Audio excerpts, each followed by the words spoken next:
2023 wasn't a good year for the Carolina Panthers, but I'm trying to make 2024 a better one for myself. Get started on your resolutions with Factor so you're ready for the new year. Factor's ready-to-eat meal delivery takes the stress out of meal planning and sets you up for success in the new year. Skip the grocery stores, prep work, and cooking fatigue. Instead, get chef-crafted, dietitian-approved meals delivered right to your door. With over 35 meals to choose from per week, including keto options, calorie smart, vegan plus veggie, and more, plus over 55 weekly add-ons, you'll have a ton of nutritious and flavorful options to kickstart your resolutions. Skip that overpriced takeout trap. Factor is cheaper and way more delicious than takeout. Get chef-crafted, restaurant-quality meals delivered right to your door, and they're ready to heat and eat in just 2 minutes, which means more time for you. Head to factormeals.com/C350 and use the promo code C350 to get 50% off. That's code C350 at factormeals.com/C350 to get 50% off. Nice buns, soft, fluffy, and ultra-low net carbs. Discover Hero Bread, the delicious ultra-low net carb bread with incredible taste and texture. Hero Bread has 0 grams of sugar and is under 100 calories per serving. Plus, high in fiber with 5 to 10 grams of protein per serving. Order from hero.co now and get 10% off your first purchase with promo code AH10. That's 10% off with code AH10. HERO.co. In a world where Carolina Panthers fans have an insatiable thirst for Panthers news and opinions, only one podcast roars ferociously. It's the C3 Panthers Podcast. Yo, yo, yo, what's up, Panther fans? It's your boy, the Professor, a.k.a. Tony Dunn. It's the C3 Panthers Podcast, brought to you by CarolinaCatChronicles.com, where every Tuesday night, live at 9 p.m., we chop up the latest Panthers news and opinions from the fan perspective. Join the longest-running Panthers podcast by subscribing on YouTube, smashing the thumbs up.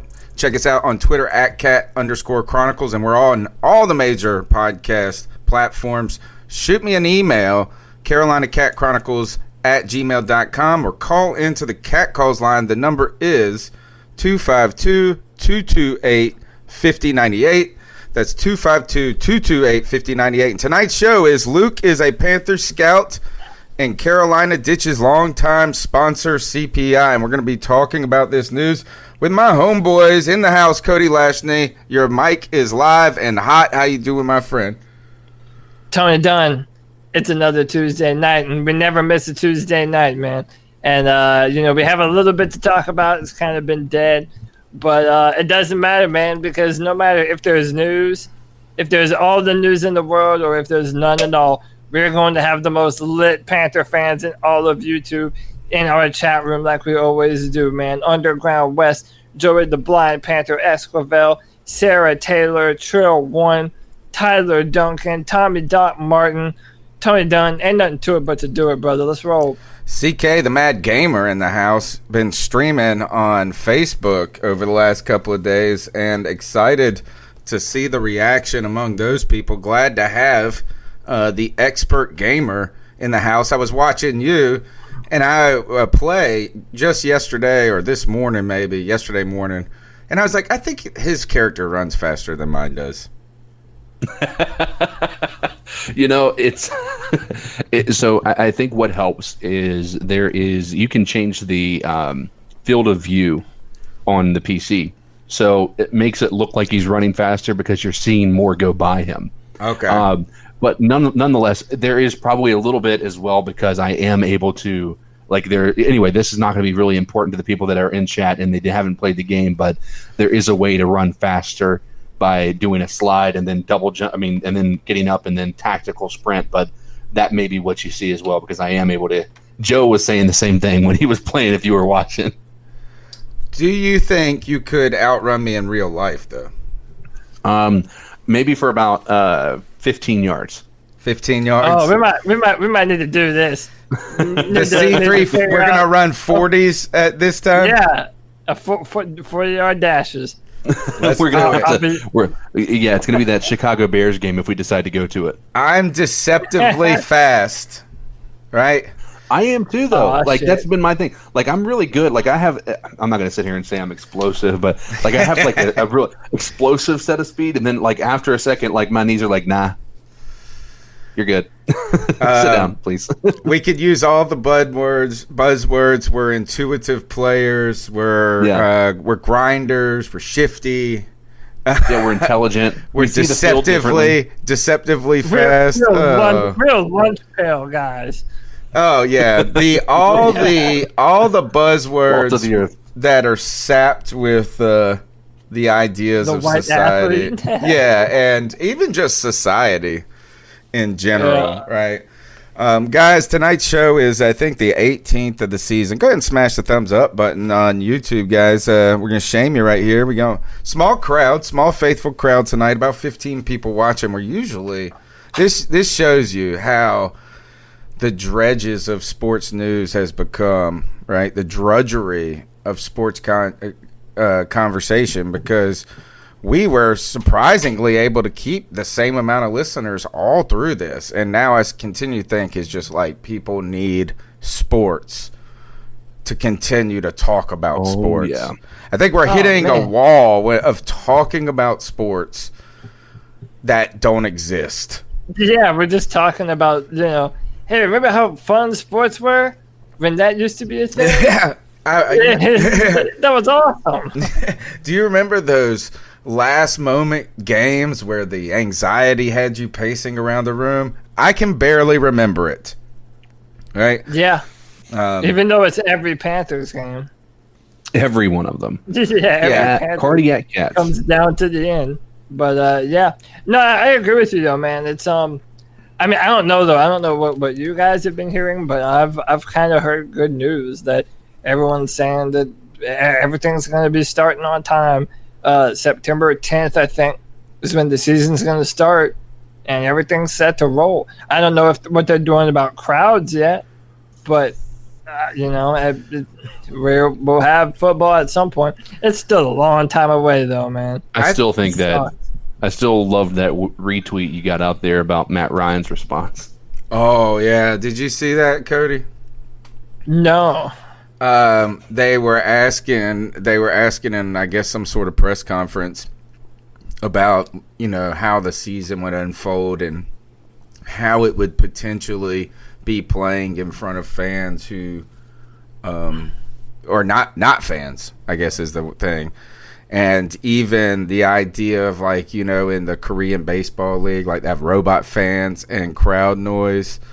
Cardboard cutouts of fans. And, I've seen that at their games. They asked him about, the thought of maybe pumping in crowd noise, and he said, "I don't think as an organization we're at a point we can talk about pumping in crowd noise." Good for Matt Ryan there. That's taking the stinger right on the chin and rolling with it.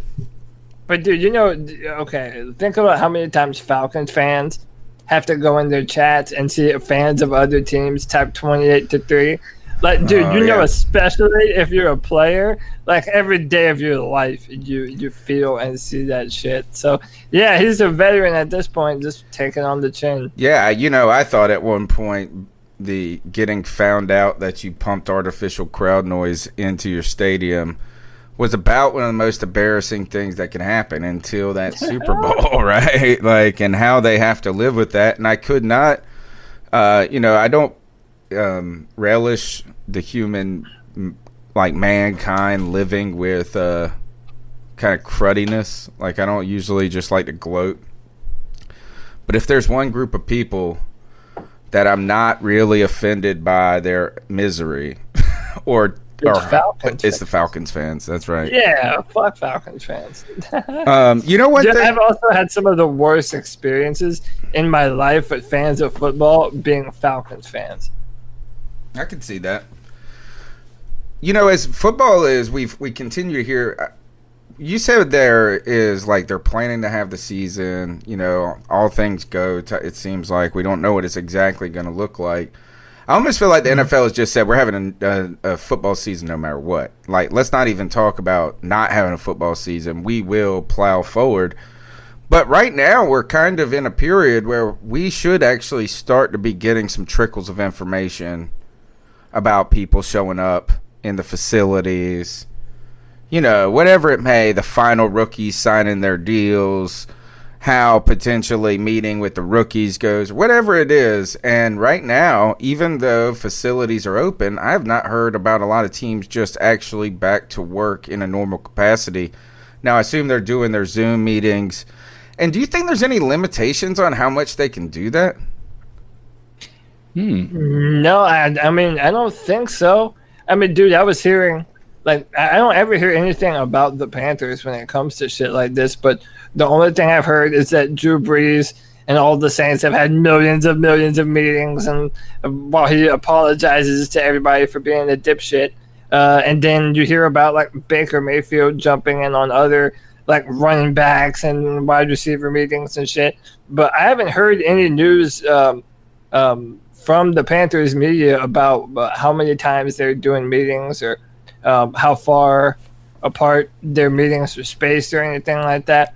I don't know, but I do believe that the facilities were open. At least that's what I was under the impression of, that they could come and start doing workouts and stuff. Maybe I have that twisted, but that's what I thought. Yeah, no, I've heard that they have had the facilities and that the coaches would start coming back, but I haven't heard. You would think that every reporter is looking for anything like spotted Matt Rule at Bank of America. I haven't heard that. No, I haven't heard that either. So the news of the day or the week, this happens. I think it, unfolded maybe Thursday or Friday of last week. But Luke Kuechly has found his continued role in the NFL. He expressed that he would not be, while he was retiring and hanging up the cleats, he didn't want to leave the game, and expressed an interest in being a part of that team building process, right? That building an organization in the background, where in so many ways the success of his on-field play really just exhibited how committed he was and meticulous. And you saw him study those clips in the All or Nothing series, and you were just like, man, he kind of has that level of understanding of football. And even if it's not a savant level, it's just you can see him grinding tape. Well, we had wondered if Luke Kuechly would jump into the linebackers room. Matt Rule extended in many ways an olive branch for him to join the staff in some capacity. And some of us speculated about him joining Ron Rivera and the Washington Redskins, and even being alongside of Thomas Davis. But news breaks this past week that Luke Kuechly will be joining the Carolina Panthers scouting staff. And a lot of interesting things here to talk about this. And how is that some sort of vote of confidence for Marty Herney's scout future, in a way, to take a job that, does it have a 1-year shelf life? Would be interesting for a new GM to come in and fire Luke Kuechly from the scouting department. But guys, thoughts on Luke Kuechly joining the Carolina Panthers in this capacity? I think it's an exciting move in a lot of different ways. I'm upset that I didn't call this. I mean, as soon as I read this, I'm like, oh, man, this is a no-brainer, dude. Like, we've all been saying, oh, hey, maybe Luke will be a linebacker coach. And, oh, wouldn't that be awesome if he could come in and be a part of our defense. But if you go back to it and think about the dynamic between him and Thomas Davis, he's always been a quiet guy. Thomas Davis was always the guy that would motivate you and really get after you and make you be better on the field. And it's not that Luke didn't do that, but Luke is a studier, man. I mean, he's an X's and O's kind of guy. And when you're evaluating talent and looking at film and processing what players do well, what they don't need to do, what they need to work on, Luke Kuechly has to be an invaluable asset in doing something like that. I mean, when you have studied the amount of hours that Luke has, he's aware of minor tendencies that you might be able to see on film when evaluating a player, that, him having played for so long, he's able to identify elite level traits in a way that maybe, a scout who's never played football before has done it. I think this is the perfect job for him. Knowing Luke, he's such a smart person.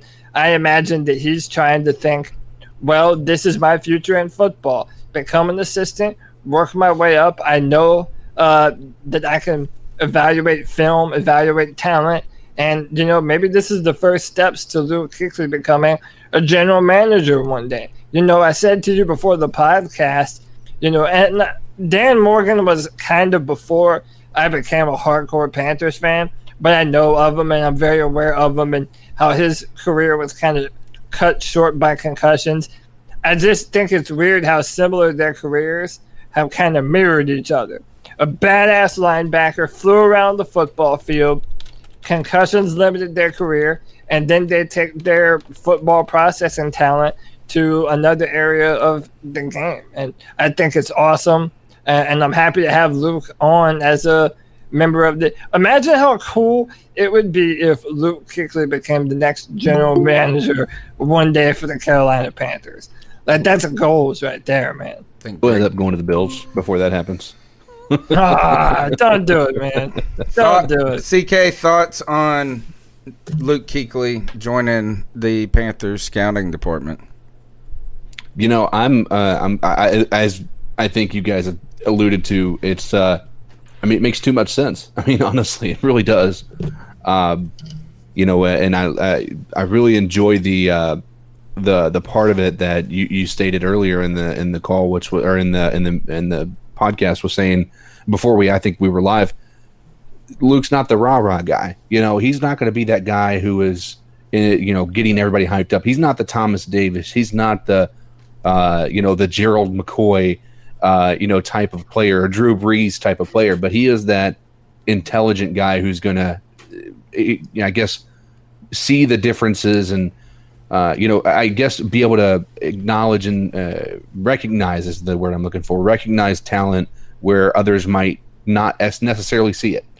So it makes a lot of sense again, and I think it makes a tremendous amount of sense that he would become a GM at some point.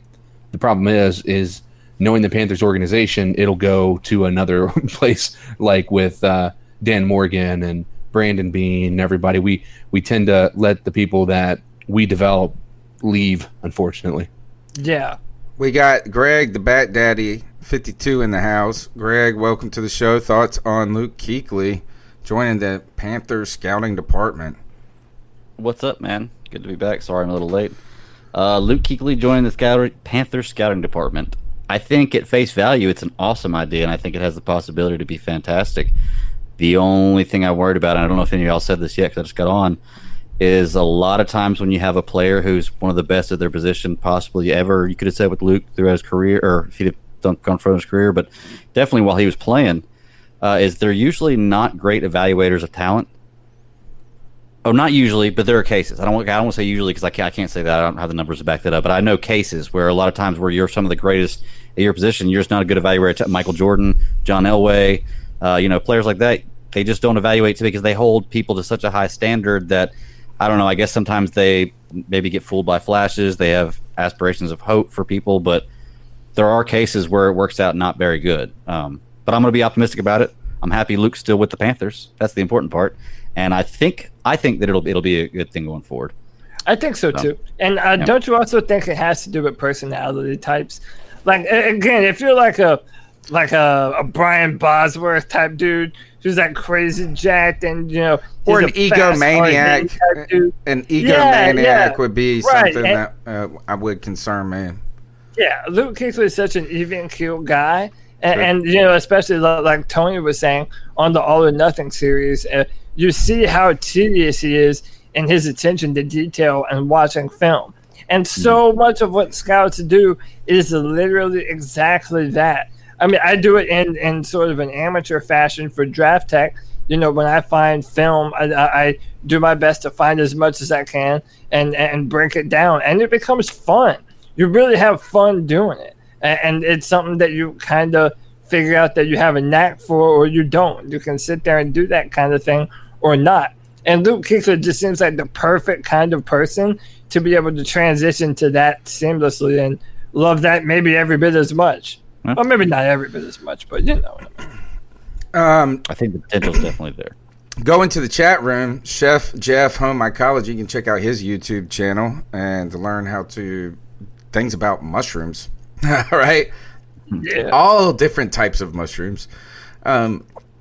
He says we need to bring Morgan back as our GM. Sarah Taylor says Luke is a student of the game. Yes. And, I like the kind of parallels between Luke Kuechly and Dan Morgan. You know, you said you alluded to a few of them. Getting into the scouting department seems to be focused first on personnel, obviously, right? What I like about this, I'm really intrigued by this move or excited about it. I think it tells us that Luke Kuechly wants to be in the NFL for like the next 40 years in some capacity. And instead of jumping and leapfrogging to the top or middle of the pack, right? Middle of the pack, maybe getting a coach's job quickly, then moving up quickly into something more and like D coordinator in a couple of years and maybe trying to do head coach, is that it seems like he wants to learn a little bit about building teams.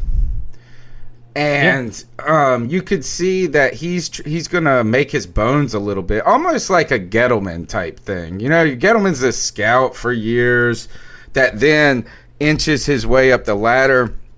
And I think that maybe tells us something about Luke Kuechly's personality is he doesn't want the silver spoon handed to him. Right? You know, I mean, he could easily just jump in the coach's room. Maybe he doesn't want to coach. Maybe he wants to be more of the Dan Morgan role, you know, in getting into a front office capacity. I don't know if he wants to be the man in that case or if he wants to just broaden his experience both on coaching and player development. Right? So we don't know. But I think that him kind of taking the ground level job is a good way for him he's going to make his bones the right way, which could, maybe increase the odds of his success rather than being a guy who kind of rides the wave of his name, finds some early success, leapfrogs to a D coordinator, and all of a sudden he's a head coach before he's ready to be one. Right? Yeah, and that 100%. And I also, I don't think it's like I said before, man. Think of what kind of person you have to be to like sit up in front of a room of 50-something dudes and be the team leader. You know, it's one thing to be a player and having to be accountable for your own position and what you do. But being a head coach, like you're talking about, you have to have a certain set of traits and skills in order to do that job. And it doesn't seem to me to be something that Luke Kuechly's personality type is suited for. I'm not saying that every coach has to be a brash, rah-rah, in-your-face guy. I'm not saying that at all. But just knowing how much Luke puts an attention to detail, and you're right, he doesn't want to cut corners. I mean, he wants to be the best at everything he does, and he wants to prove himself.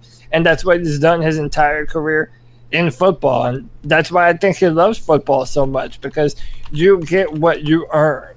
And if he's able to get to a point where he's such a good talent evaluator that, teams are begging him to become a general manager, that seems perfect to me. Because, you might have to do a few interviews from time to time, but for the most part, your job is to build a successful football team.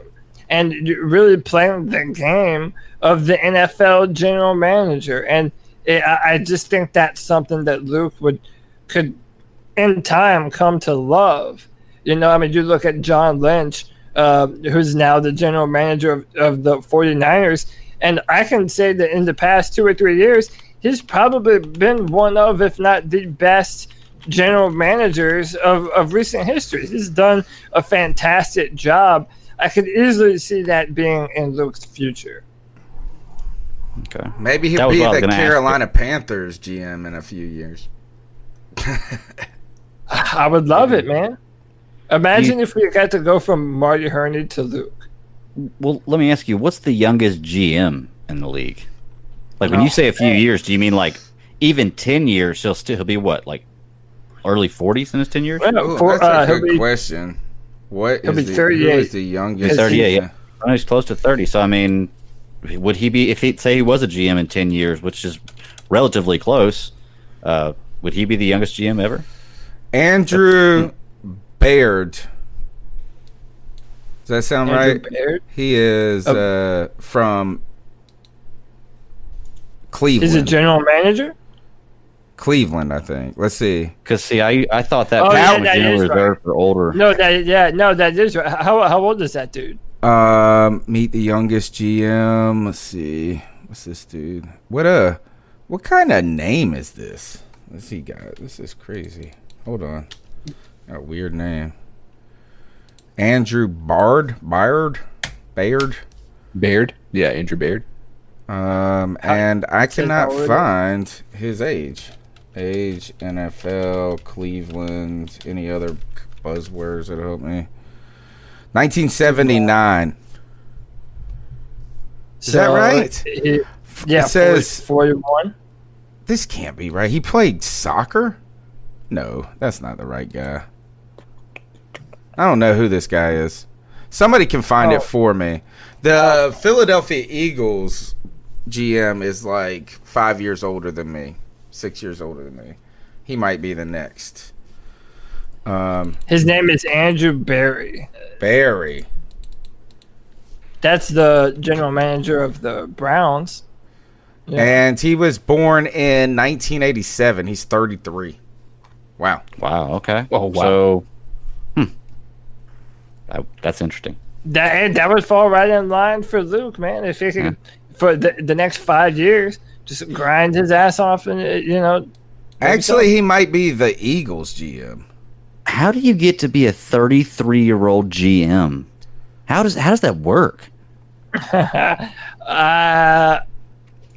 You're like a lawyer. You probably got an MBA. I just don't see how you can have enough experience and be that smart. He's a Harvard grad. What is Luke? Yeah. What is Luke's position now? Just it says that he joined the pro scouting department. Is what I saw. But it doesn't say what. Because in 2009, Barry was hired as an assistant scout for the Indianapolis Colts. So I don't know. So just says to serve as pro scout is what this USA Today article says. Huh. Yeah, I mean there's been a move in the recent years of the NFL to be more risk takers when it comes to front office, youth, right? I mean, look at them bringing in all of these somewhat media. What is it? Cliff Kingsbury? Isn't he like just okay at Texas Tech or something like that? Yeah, I mean, even guys like Matt Rule who don't have really any pro experience. It's and even limited college experience in some ways, right? Yeah. So there is that move to kind of take a risk. But I think this guy, whoever that guy is look, he's from Harvard. He probably majored in business and like something, like process and analysis and management. I think it says that he came from the Browns. It says Browns new vice president of player personnel Andrew Barry beat his college coach's bold prediction by almost a decade. In 2000, this is when he joined. This story is from 2016, where he joined the Cleveland Browns. Who is this guy? All right, so this guy said his old college coach said that he will be running. He told the Harvard Crimson, for my 2 cents, he'll be running an NFL team in 15 years. And at 30 years old, he'll be running an NFL franchise. I have no question. 37. he's on his way. He's the damn GM of the Eagles with a pretty good squad right now to make some hay at this point. The Eagles. Yeah, he came from the Browns and went to the Eagles. That's what I believe happened. All right, so look, we'll be interested to see how Luke Kuechly, not only his long-term prospects, but just how he does within the scouting department and, you know, under this the Hurney regime that some of us have questioned whether if it's got long-term viability or if it's going to be something that, you know, could quickly change in the coming years, given some resistance of success with Matt Rule or something to that effect. So I think it's great. Let me just correct you real quick. He was the vice president of football operation for the Eagles, and then he was hired on as the general manager of the Cleveland Browns. Okay. I had it backwards. Yeah. So this is good news. I mean, it's cool news. I think I like it. I like this, you know, climb the ladder, no shortcuts, as you said. The number's 252-228-5098. Let's play a cat call, and then we'll talk about the really other subject, which has to do about the legacy and the changing climate of the Carolina Panthers under the David Tepper regime and the legacy of Jerry Richardson amidst comments from Trey Boston. We'll get to that right after these calls. The number's 252-228-5098. So what are your thoughts on catcalling? Yeah, it's I'm going to blow your ears out. And how did that make you feel? Very uncomfortable. So how do you think catcalling makes the person feel? It feels good, like... Who's that cat sitting in the back corner with his face buried in his notebook? Who's that kid that can use one?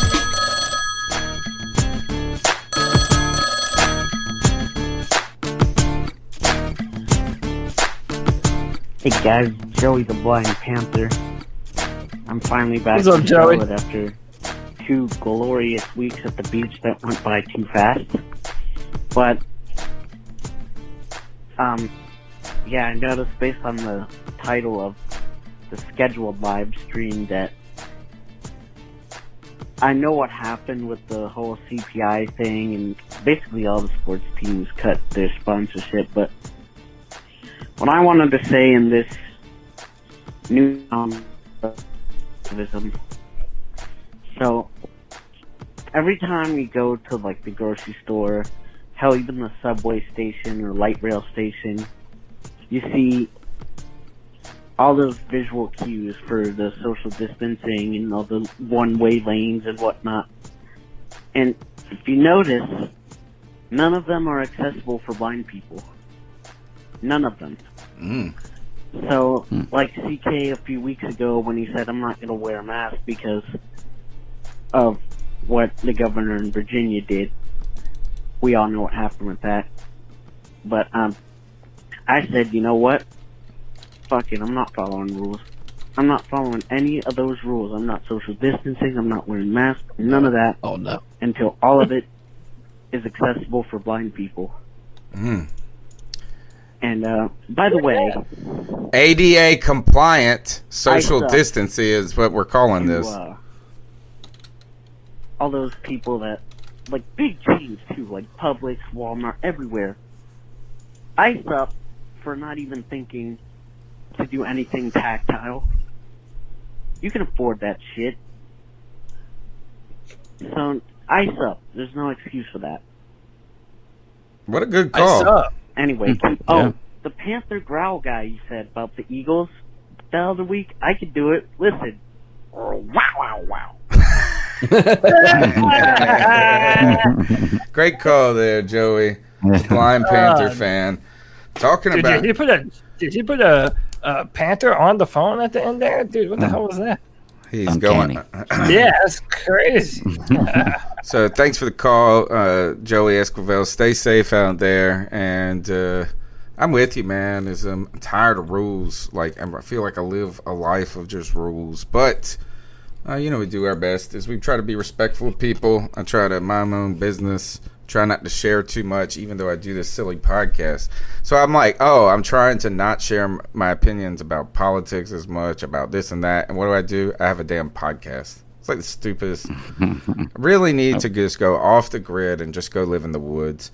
I went and got my hair cut, which I'm growing out long now. It's not in the right stage yet, but they got a little, even it up. I'm going to be growing. It's going to go back and be curly, back and curly at some point. But the guy. George Clooney over here. Yeah, he was, what was it? Oh, he has a boat. And, stressed out about society. You're anxious all the time. We're nervous about the COVID. We have all these social issues that are real and weighing on people's hearts. Period. Is that it might not weigh on everybody's the same, but at the same time, is like the society. It's like an anxiety. I feel like I told him I was like, I just want to go buy a boat and drop anchor in the middle of the sound, and my social distancing will just be waving to people way on another boat. Like, that's what I need in my life right now a little bit. But even though I say that, more important than podcasting right now. Oh, gosh, no. Podcast, that's what everybody's doing. That's what everybody's listening to. If you're not doing a podcast, you're probably not American. Well, we're practicing social distancing right now.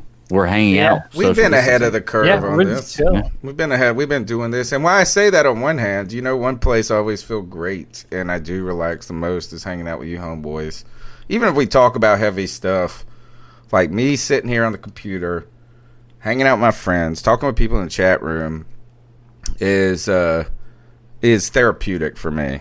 Now, the long-term prospects of what the Panthers are going to go through might not become therapeutic, but drive us into therapy at some point. The times are changing. The times are changing in Carolina, and let's segue from Joey Esquivel's call to he's talking about. He mentioned that the Panthers have cut ties with CPI Security, a name we all know well from very good Luke Kuechly commercials, right? Is that they were good. It almost was getting to the point, though, that it was so much CPI Security commercials during the games that I was getting so worn out on them. So the Panthers cut ties, but not with CPI Security because we're tired of their insecurity. But because of their insecurity, the Carolina Panthers have terminated, according to ESPN.com, their partnership with Charlotte-based CPI Security. The team announced Saturday night in the wake of comments by the company's founder and CEO downplaying police brutality against people of color. King Gill's comments came in a response to an open letter sent by Jorge Malares, the executive director of local community group Queen City Unity, to city leaders calling for police reform.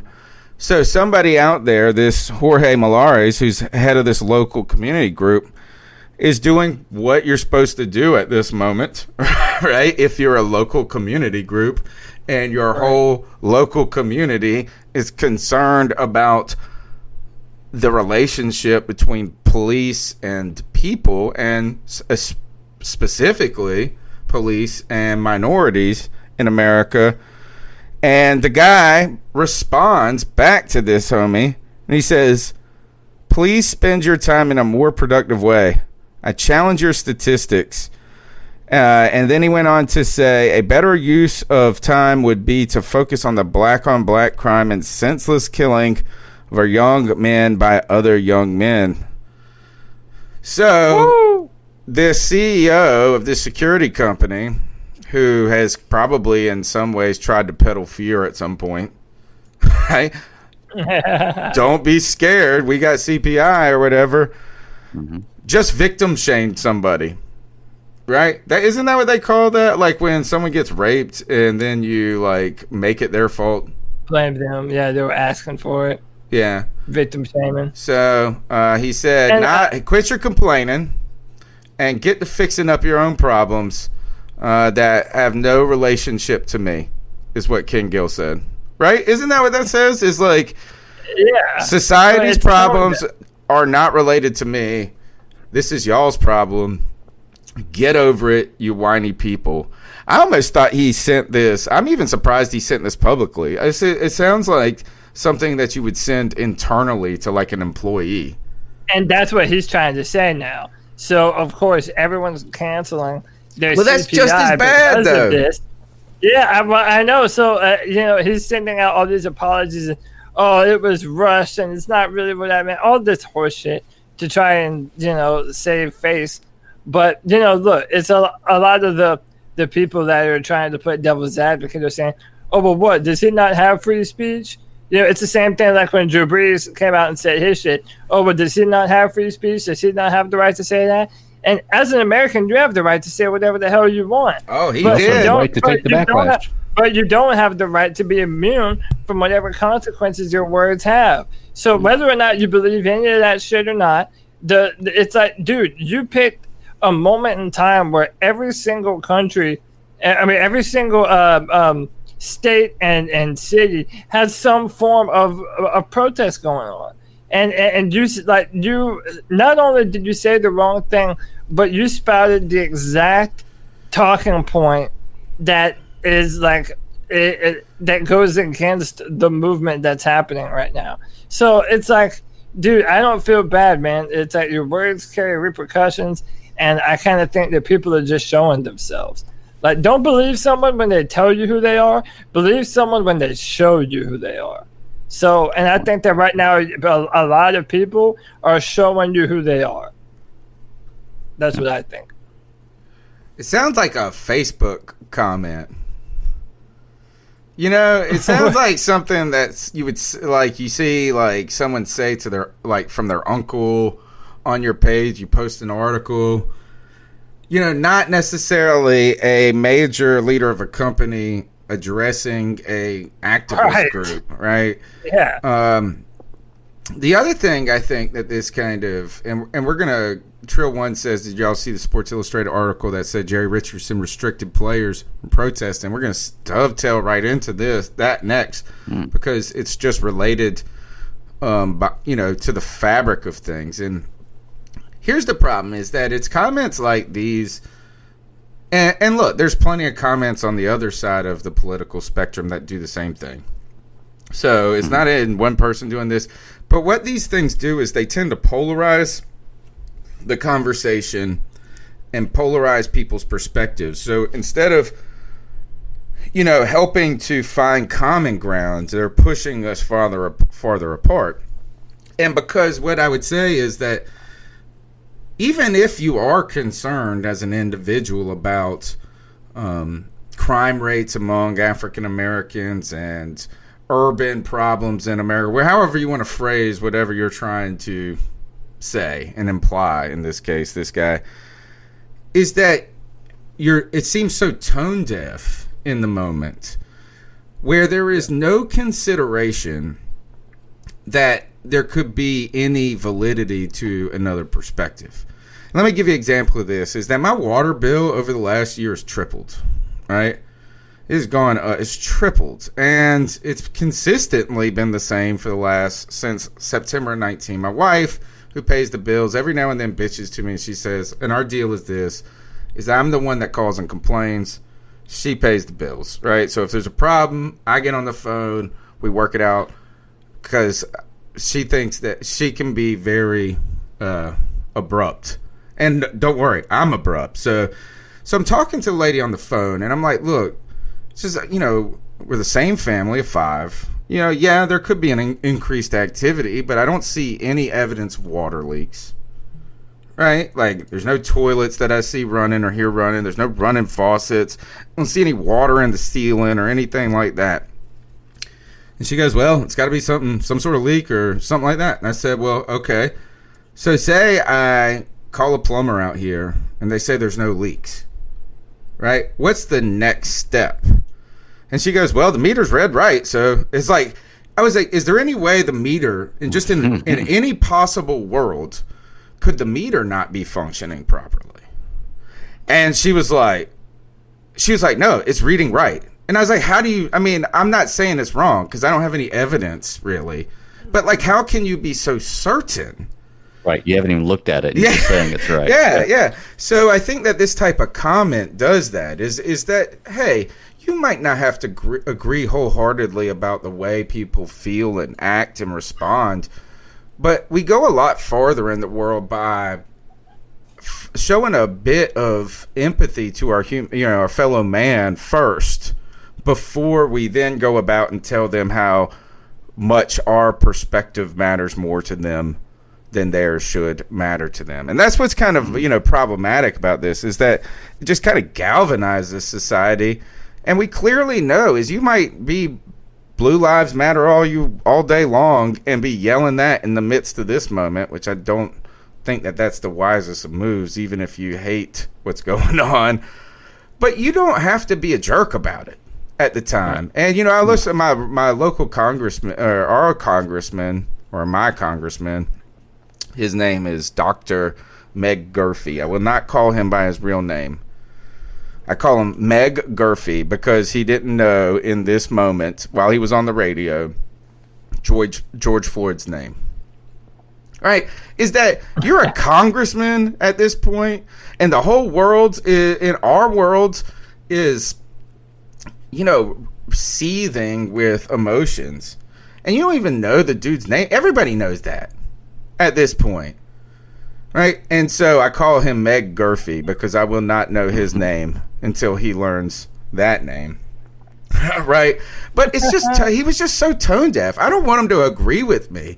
It was just like rioters, looters, like no problems here. And if there are problems, you fuckers figure out how to fix them. Yeah, great leadership.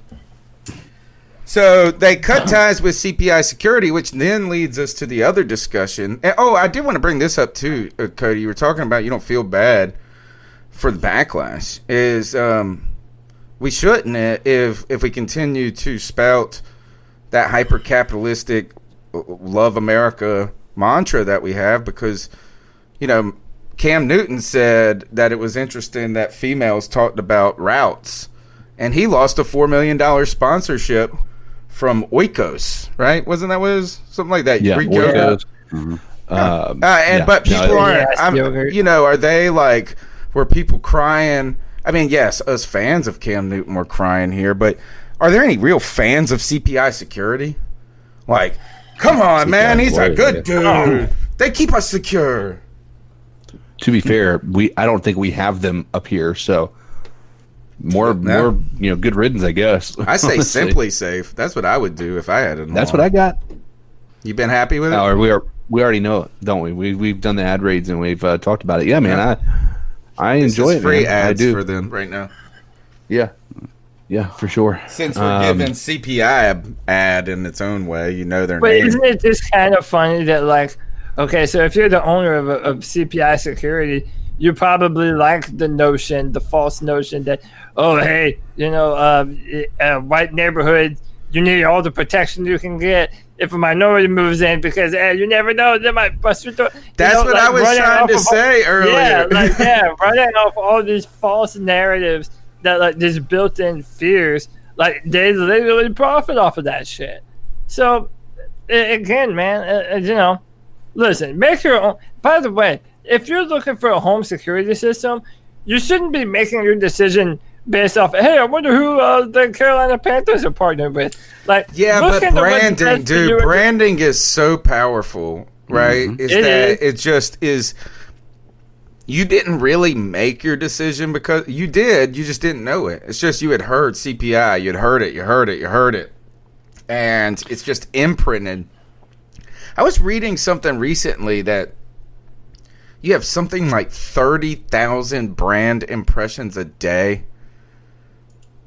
Like you encounter, whether it be this Logitech mouse to this Tecate beer to whatever it is. And it's like a bombardment of that. And the Panthers do have a giant platform because you're at the game. You see CPI everywhere. You get the CPI stop or whatever sticker. You see Luke Kuechly. So it does hurt this company significantly if they found it actually profitable, right? I don't know what the numbers are, but they have been doing this for a minute, right? Well, with product placement, what you were talking about, it's really funny because, I watch a lot of movies and television shows and kind of analyze those to review those. And it's funny watching a TV show or a movie where you can see specific product placement and you can look at it like, oh, this movie or this product sponsored this movie type deal. Or and when they ones don't, that, like the right? label's turned around because they don't that product didn't sponsor it, but they want it to look like that product's there. Or just and says most people cola. don't even notice this kind of stuff. Says, but if you're ever watching a movie where somebody opens a fridge, you'll see certain products where you see the labels and certain products where you don't. Yeah. That's product placement of people that paid to be there and people that they didn't pay to be there. It's subliminal advertising. Mm-hmm. You know, like Exactly. back in the 70s and 80s, you would go in there and they would put they would flash the popcorn up in the middle and it was so quick, you didn't know it. It would make you hungry and thirsty. Mm-hmm. All right. So brand impressions are important. But let's talk about the Panthers brand. Panthers came out. I think this shows you kind of an awareness among David Tepper, speaking of tone deafness, among Jerry Richardson, right?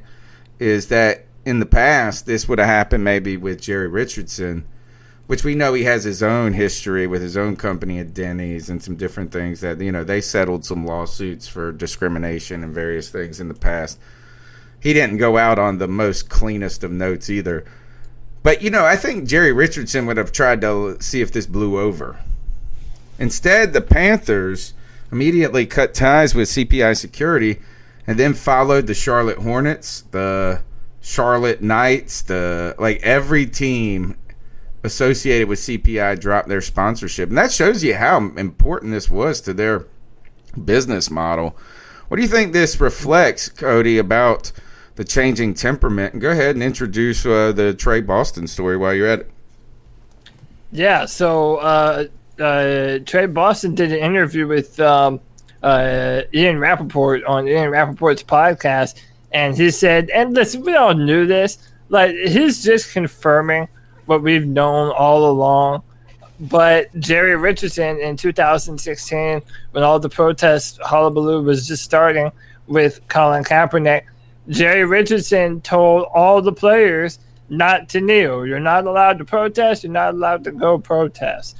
Which, by the way, I wonder is what that would even mean. What if someone what would you do if your starting free safety said, "Nah, fuck you, I'm gonna do it"? What are you benching him? There's so much shit that I don't understand here with Jerry Richardson even saying that, but. It basically, and then I'll let everybody else give their opinions. It's basically just confirming what everyone else has already pretty much known, that Jerry Richardson was very much against, any of these, any of the movement going on today, we'll just say, and was very stifling to the players. And he didn't want players to have their opinions known, walk the line, you're paid to play football, and that's it, and shut up. And in today's world, you can't have that. Now, Trey did go on to say that it was night and day different from the old regime to the new regime. So regardless of whatever you think about Tepper and the short sample size that we have of him, he is at least letting these players speak their minds and fight for the things that they believe in. And you saw this when Eric Reed was a Panther. When David Tepper brought him in, he kneeled on the sideline, and David Tepper was like, oh, well, it's not a big deal. They went to the courthouse.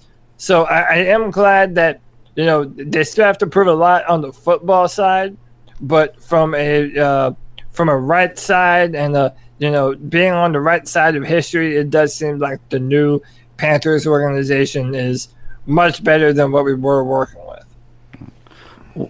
My question is, and I'm not defending Jerry Richardson by any means, but I do always try to look at everything from all kinds of different points of views because you get a better, perspective with that. When he says no protesting, because I'm totally for people protesting. It's like I said, I joined the army for people to have the right to do that kind of stuff because I believe in freedom of speech and everything. But when he says no protesting, does he mean on the job or just in general in real life? Because in general, for your whole life, that's something you shouldn't do. But on the job, I don't see anything wrong with that. That's your place of work. Tony, can you protest on your job? While you're at work? I know maybe, I can't. Maybe. I don't know if you can or not. I feel like education is a little different because we have we kind of revere some of that. So I don't know if I could, because I might not be the most beloved person on campus or something like that. But I think there are certain places where it's okay. I mean, look, the Panthers organization is protesting in a way, right? Yeah. They've released their statements, so either those statements are hollow attempts to just placate the masses, or in their own way, they have made it political, right? Mm-hmm. And so I don't know. What is the answer to that? Is taking a knee really protesting? That was going to be my next point. I don't think taking a knee is really protesting. I mean, I just don't feel like it is. It's symbolic, right? Yeah. It's a symbolic gesture. Exactly, yeah. It's not here's the part. Well, it is a. Well, go ahead, CK. I was going to say. I mean, I think it's doing exactly what it's intended to do, right? Yeah. It's worked significantly well. Very well. It's gotten a lot of people to talk about it, right? Whether they agree or disagree with it, it has been the forefront of a discussion, and that's where we talk about where peaceful protest. And again, you can have your, I'm trying to think of the right way to put it. I don't have ill will against anybody who has either opinion, whether you don't like the idea, because here's the thing about it, is we live in a nation of offended people, right? And that's really what we live in. And why that's important is because if something offends somebody, then they're offended. That doesn't change. You can't change their emotion because they're offended by something. Yeah. Right? You can't. It's just not possible. It's like when I feel like I didn't do anything wrong, but my wife does. Well, just because I don't feel like I did anything wrong, she still feels like I did. So to her, it's still a valid point. So I don't have any ill will against either side, because I can see where everybody can be offended by whatever anybody says, and it's valid because that's how they really feel.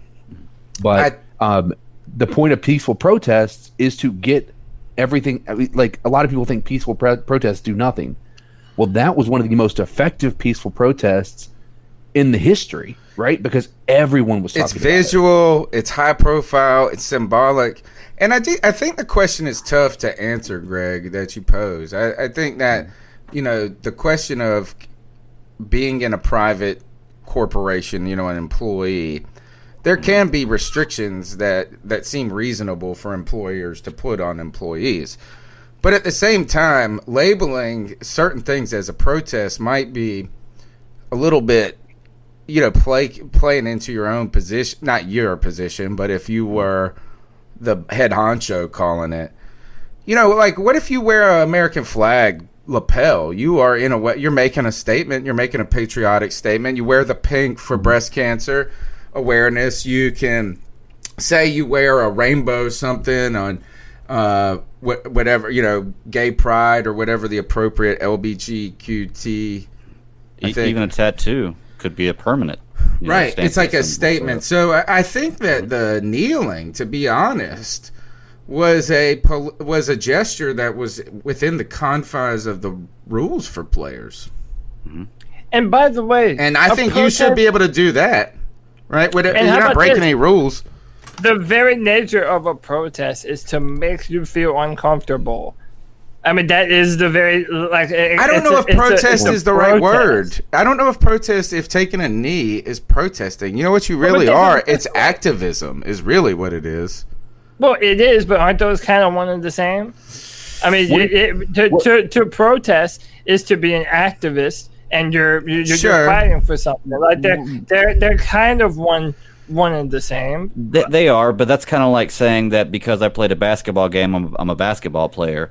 You can protest without being an activist just because you believe in what their cause is. Right. So I mean, if you're right, it is a fine line, though. If you're raising money to for the treatment of dogs, right? Are you protesting the bad treatment of dogs? Yeah, but you're also kind of active, it's kind of like a negative opposition context of the action, while activism seems to be promoting something. My point is is that the NFL promotes shit all the time.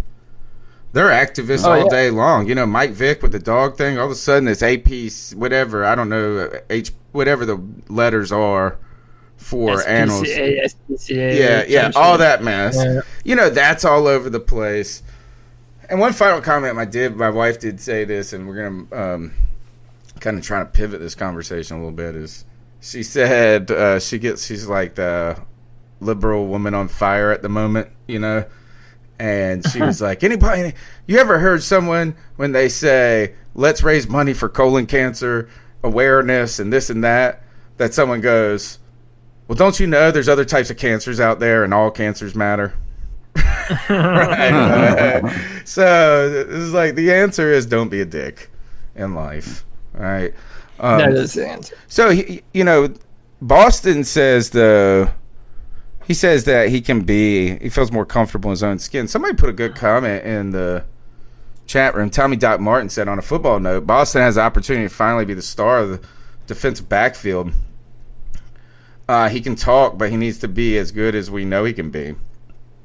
I would say we don't even know if he can be as good as we think. To be honest, is that we think some cases we think Boston is underrated. Sometimes we think that he's just okay.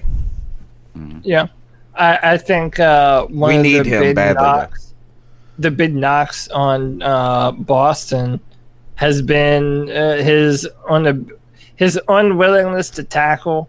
I think sometimes or missing tackles. I think it was kind of glaring in 2016, and he kind of got a bad rap for it. But I also think he's a much more natural free safety, and he needs to kind of range as a single high in the backfield. And I feel like where his best game is. Yeah, and when Kurt Coleman was here, they had Kurt Coleman playing free safety, and Trey, they had him up in the box. And I just don't think that's his best suited position. So I think it's a little bit of his finally in the position to showcase his best skills and abilities. And yeah, I mean, he's a veteran now. Now after this exodus of players on the Panthers, I mean, who has more time on this Carolina team than Trey Boston? What, maybe K'Wan Short? We needed him. We need him. He's been you need some people who are vocal in the locker room, right? They need to offer some cover for the guys that don't want to be vocal, right? So you need some guys that are going to step up to the mic. They're going to answer the questions for the reporters. They're going to talk about what's going on in society. And and that almost is a line of defense against other people who don't want to do that in the locker room. Now, Trey Boston is another example. Is I hope he does improve, right? I hope we haven't seen the best football at Trey Boston, because that would help us along in a story too of if, like, we know what you are in the first 3 of your years of your career in the NFL. That's kind of where I think we've moved in commentary. Maybe it's always been that way. But, we're quick to say, bust, not going to be any good. And sometimes we set our expectations of being contributors too high for what they realistically should be. So if Boston can continue to be a positive contributor to the team, I think it was like a fourth round pick. That's nice. And we need him. We need him to be good because we haven't really got nobody else. He's a veteran, man. He's a veteran on a defense that is babies. Our defense is babies, man. And what I mean by that is they do not have a ton of experience. They're young. They're learning on the fly. Again, this goes back to the debate of how good are we going to be as a football team and how much of it falls on our defense. And we don't know what our defense is going to be next year because we're so young. A ton of potential, a ton of talent, but we are young. And now Trey Boston goes from being the guy that was out of position and off the team, to now he's back on, to being a real veteran leader that our defense is sorely in need of. So I think Trey Boston is more important as a teammate and as a Carolina Panther now than he ever has been. Looking around here, let's go. We got one more call. I think it's Joey again, to be honest. Let's see. And then just two more calls. Another one just came in. Hey, it's Joey the Blind Panther again. Something I forgot to mention. I heard about Luke becoming a scout, and I'm really happy about that because, Yep. I mean, unless he's John Elway, he should know how to get us some good linebackers. And what I mean by John Elway, Probably could evaluate what a offensive shit talent show very and well. what a circus the Broncos quarterback room is. Kind of Something I ironic brought that up, the person really in good- charge good of point, the, man. the GM used to be a Broncos quarterback, and he can't find a Broncos quarterback. So that's kind of funny. But anyway, hit you with that Panther growl one more time. Wow. You got that nice little growl, that pre-growl going Yeah, at too. the beginning, yeah. I Gives me goosebumps every time, Joey. I wouldn't be surprised if Luke Kuechly is a particularly good evaluator of offensive talent.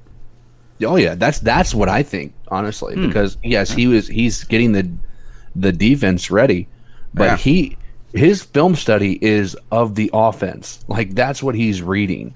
And I think he's going to be able to recognize that. I agree. I think that's an actual very astute observation there. All right, next call. What's up, C3 fam? Chef Jeff here.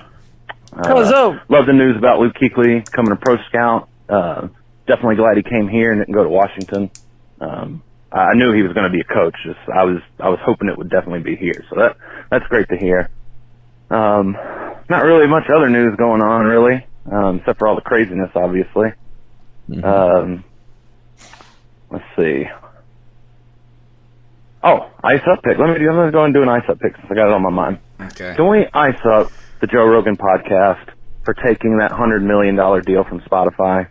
Oh. If there any of you out there listen to the podcast, and Cody, I know you know this, it's not going to be the same. For years, Joe talked about how he would never sell out because it wouldn't be the same and blah, blah, blah, blah, blah. And I just... Ice up, Joe. Hey, listen. Ice up. Statements go out the window when somebody throws $100 million at you. It's something totally off topic again, but I'll make it quick. Black Lives Matter. To me, and I got this metaphor from somebody named Adam Campbell on Facebook, so I cannot take credit for it, but it is an amazing metaphor. Let's say a bunch of people are sitting down at the table eating, or sitting down at the table waiting to eat. They're all starving. They all worked for a long day and all that good shit. Everybody gets a plate except for Chris.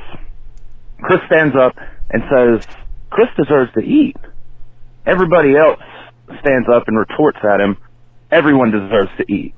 Now, although the statement, everyone deserves to eat, is true, it still does nothing to address the fact that Chris has no food. Thanks, guys. Hopefully that'll get some people to wrap their minds around what the movement is actually about. I'll be listening. Keep at it. Man. Nice Great call, man. Great call by Chef Jeff. His ice up pick again was, help me out. Joe Rogan. Interesting conversation. Go ahead and respond to it. Yeah, but this is my opinion. This is my retort to Chef Jeff. I think a lot of it too, it goes into YouTube censorship, because Joe says numerous times on his podcast how many times they will get demonetized or have their content taken down or censored or suppressed. I mean, YouTube, if you're one of the bigger, if you ever hear any of the bigger YouTubers talk about it, they really talk about all the shit that they have to go through when it comes to censorship at YouTube and YouTube messing up their money. I look at it like this, man. Joe Rogan is betting on what he has built. So you don't have to pay for Spotify. So, I mean, you can go to Spotify for free right now and listen to whatever the hell you want. And you can decide to pay if the advertisements get on your nerves enough. But now you have Spotify saying, hey, we're going to invest money in podcasting where you don't have to worry about the censorship. You don't have to worry about all this other bullshit. And you have free reign to do whatever you want to do. I mean, they have absolutely zero creative control over Joe Rogan's podcast now. So I think it's genius. I think it's a power move. Is there going to be a drop off of people that are used to listening to him on YouTube that might not follow him to Spotify? Yes, but it's the risk that you run, and he got paid $100 million to take that risk. So, in my mind, it's a win-win for him. It's not going to. If there's a quality drop-off, then I think there's a reason to talk about it. But in my mind, it's Joe Rogan getting paid, capitalizing on being the most successful podcast in the world, and now he gets to give a big middle finger to YouTube. So I'm in favor of it. I'm down for it. Yeah, I don't know. I don't listen to Joe Rogan. I've heard him a couple of times, right? I know he has a giant following. He's probably got the largest podcast, one of the largest podcasts out there, if not the largest, right? Yeah, it's the largest podcast. It's the largest, even bigger than. I mean, I know because he's so regular. I wonder how they match up against like something like Serial, right? Because Serial was like the number one podcast, but they only do a season every 2 years. It feels like from NPR. Yeah. It feels like Joe is always in the news. So a couple of things for your comments about all the problems with YouTubers going is I've actually thought that Joe Rogan could be bigger than that. Is he really didn't need to monetize through YouTube. He could have just directly sold advertisements and sponsorships that would have gone cross-platform. So I wouldn't have, if I was him, I would have wondered if I just went on used YouTube as a means of accessing people, just not taking advantage of their advertising platform. Yeah. Well, and so the last thing, too, Spotify is building a video. Like, they're going to upload all the video podcasts to Spotify as well. Like, Spotify is making a push to not just be associated with music, but to be a podcasting platform. Oh, and it's been in the mix. It's not something new from them. Is that this is going back to February 7th of 2019. Right. Podcasts. I'm into podcasts. We have one. I've always listened to them. I like to listen to talk. As I get older, I listen to more talk radio than I listen to music and things like that. I like storytelling. I'm a historian. Obviously, I'm intrigued by all types of different things. But so one of my favorites, or one of the best podcasting companies, was Gimlet Media. And Gimlet was a startup by this guy, Alex Bloomberg, who had left MP. He used to be on what was the big marketplace, Money something. They have a big one that's been This American Life. He was on that. That's an NPR show, podcast. Because NPR's been doing things that were like podcasts before podcasts were existed. They were just in radio production. So he started this startup company where they were going to be a professionally producing podcast, and you were a giant hit with some of their podcasts. They sold Gimlet, which was an independent company doing all of this great stuff. They sold it last year to Spotify for $200 million. Well, and Spotify bought The Ringer. They bought it out completely.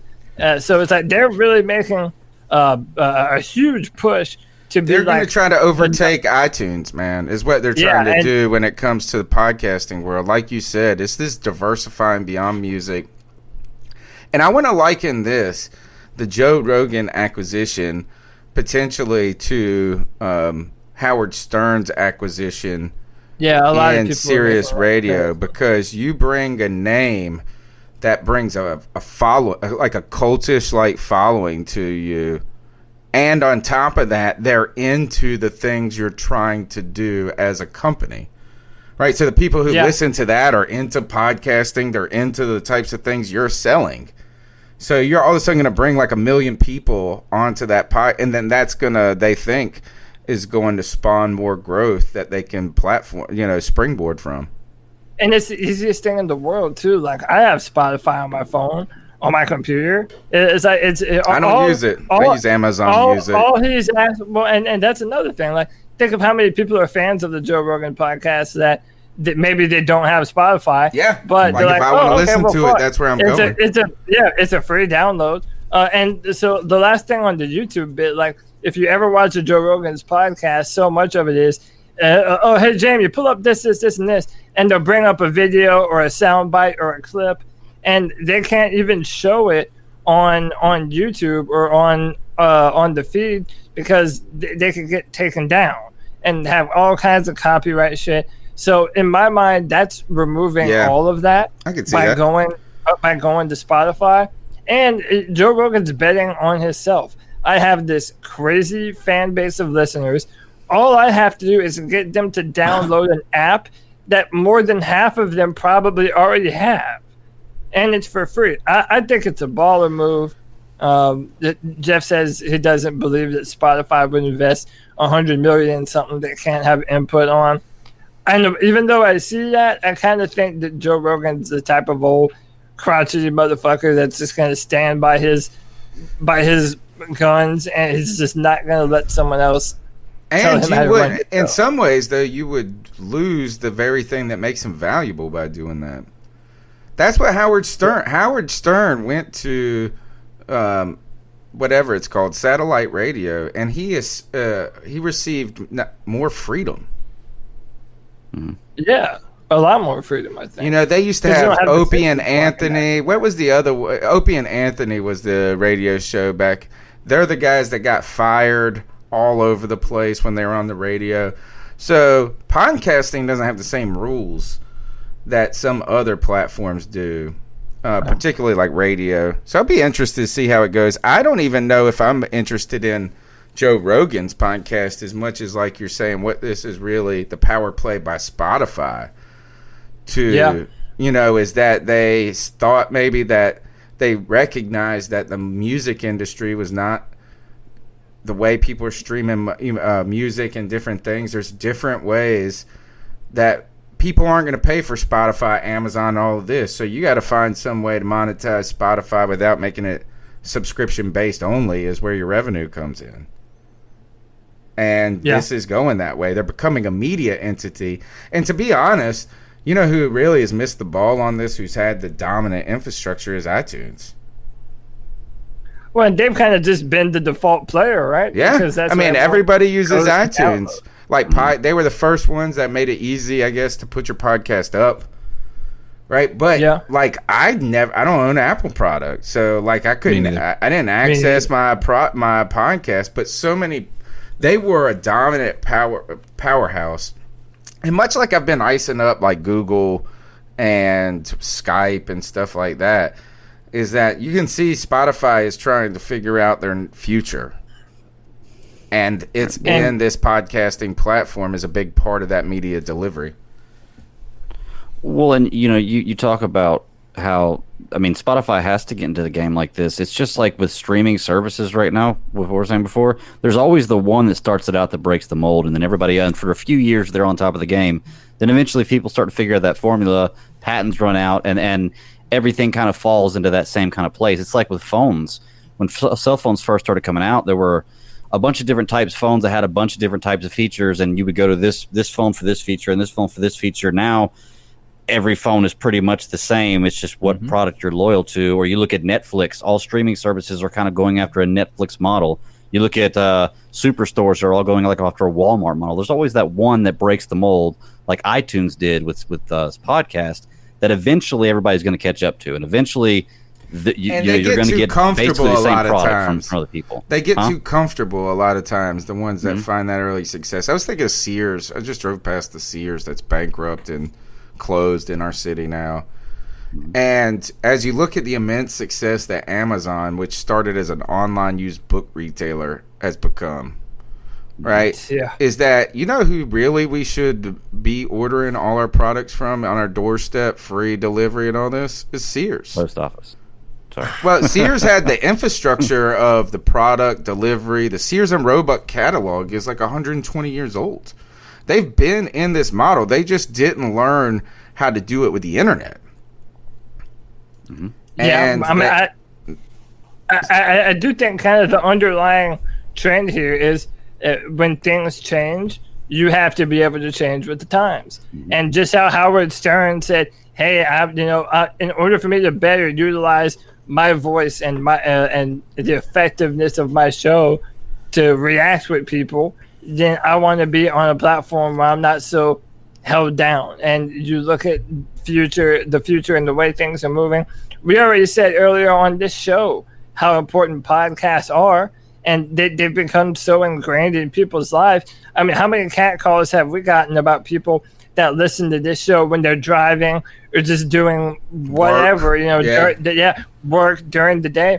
These podcasts, us doing this, it really becomes a part of people's lives. And it's what they're doing in their spare times. And people aren't reading books anymore. They're listening to audiobooks. I mean, people are doing things on the go. I've read. So, well, okay, well, whatever. You want to try to be the contrarian right now, that's fine. I know. The point You're right. that I'm making, podcasts are the future.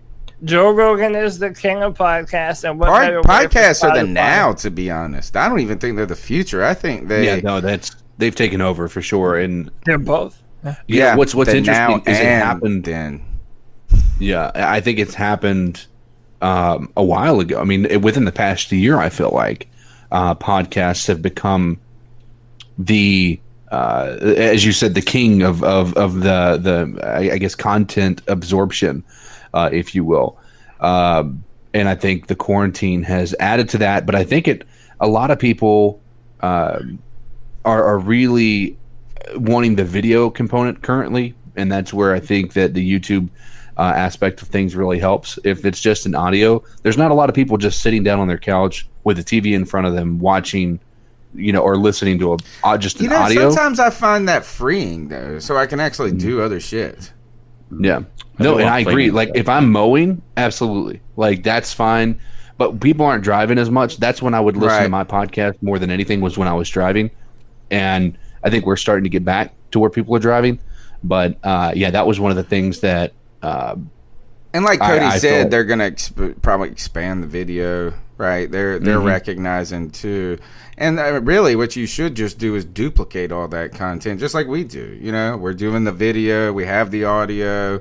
Yep. You have all of those different forms and flavors. Yeah, podcasts are, I think the binge listening experience, the niche experience, and the binge experience are something that's very important to today's media, or whatever the right term for delivering entertainment is. So, for instance, this is that, like, what do we love the most is that crushing the season of Ozark in, one day or some mess like that. We like that feeling. And then I think the other thing we like is to just listen to things that we're hyper interested in as an individual. And that's kind of contrary to the model of the 80s and the 90s. I heard someone say this, I heard Kevin Spacey give a talk on why House of Cards was so successful.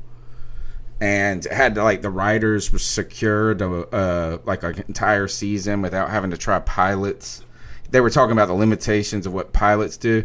But I was reading or listening to this, and they were talking about, like, if you think about Law and Order as a show, which has been one of the most successful TV shows in TV history, the episode, while there was a backstory to the show, was really, you could just tune into like this week and skip 4 weeks, and it's kind of confined to that moment. It's like it's a 1 hour experience. It's meant to be a 1 hour experience. You didn't have to watch seasons 1 through 8 or whatever it is. And right now, because we have on-demand information, I don't think that model works well anymore. All right. Well, it's much easier, especially in a television mode, to tell a much more intricate story. I mean, you look at some of these things that go straight to television or have like an 8-part series on television. I'll give Watchmen, for example. Cody, you watched The Watchmen and you loved it, man. And, I loved the movie, too. The movie was, a 4-hour movie? It was a long movie, 3.5, 4-hour movie, which is a long for somebody to sit down and watch one sitting in a movie theater type deal. But when you have it, break it down in a television show like they did with The Watchmen, which is a different story. But now you have, 10 hour and 10 minute long episodes where you can pack information in there. You can get so much more out of it. It's so much easier to get wrapped up and involved with these characters when you can develop them so much more. You can do so much more. Yeah, those limitations aren't there. Another thing you guys brought up, I wanted to ask you, is you said where all these streaming services. What's y'all's favorite streaming? What do you guys watch? What's your go-to stream service? My favorite. I'm still a Netflix. I think Netflix is still my favorite. Yeah. I will say that recently I've been checking out Amazon more and more, and they do have some good shows on Amazon. Yeah, Netflix is still. I've been watching Alone on Netflix, which is fucking crazy. It's like Survivor times 10.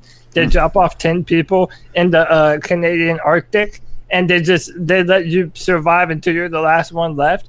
Each person gets their own little island. It's actually awesome. Like when you say survive, you mean like until you tap out and say you don't want to do it anymore? They don't. If you don't hunt or if you don't find berries, then you don't eat.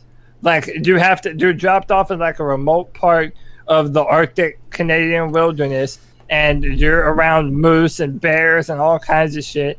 And this is like that. Who's the guy? Not Bear Grylls, but the other guy. The other guy that was the more legit dude.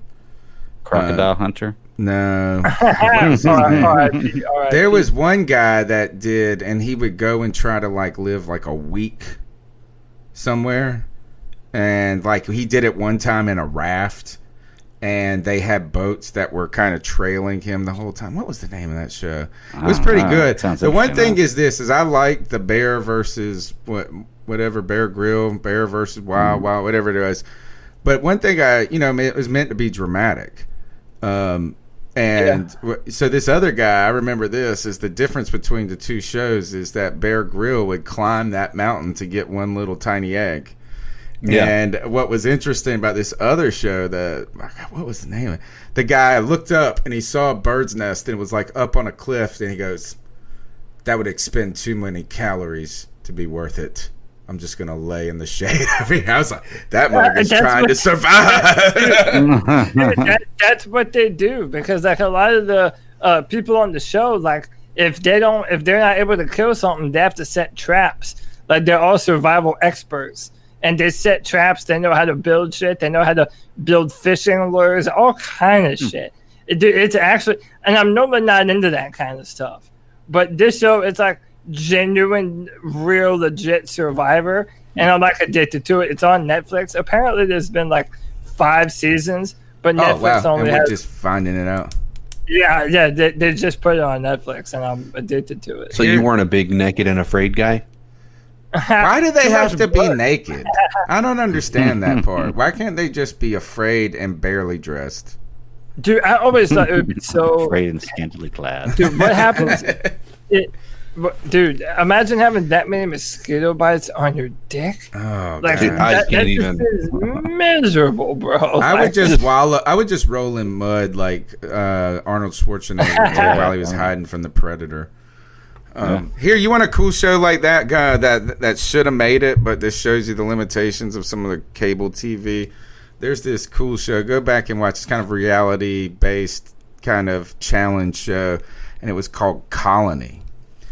And it was super cool because I liked it because I'm kind of into post-apocalyptic narratives. You know, just the idea of like what... And that's what it was like. It was like... They basically cordoned off this giant part of an urban area, and they had to figure out how to get their water.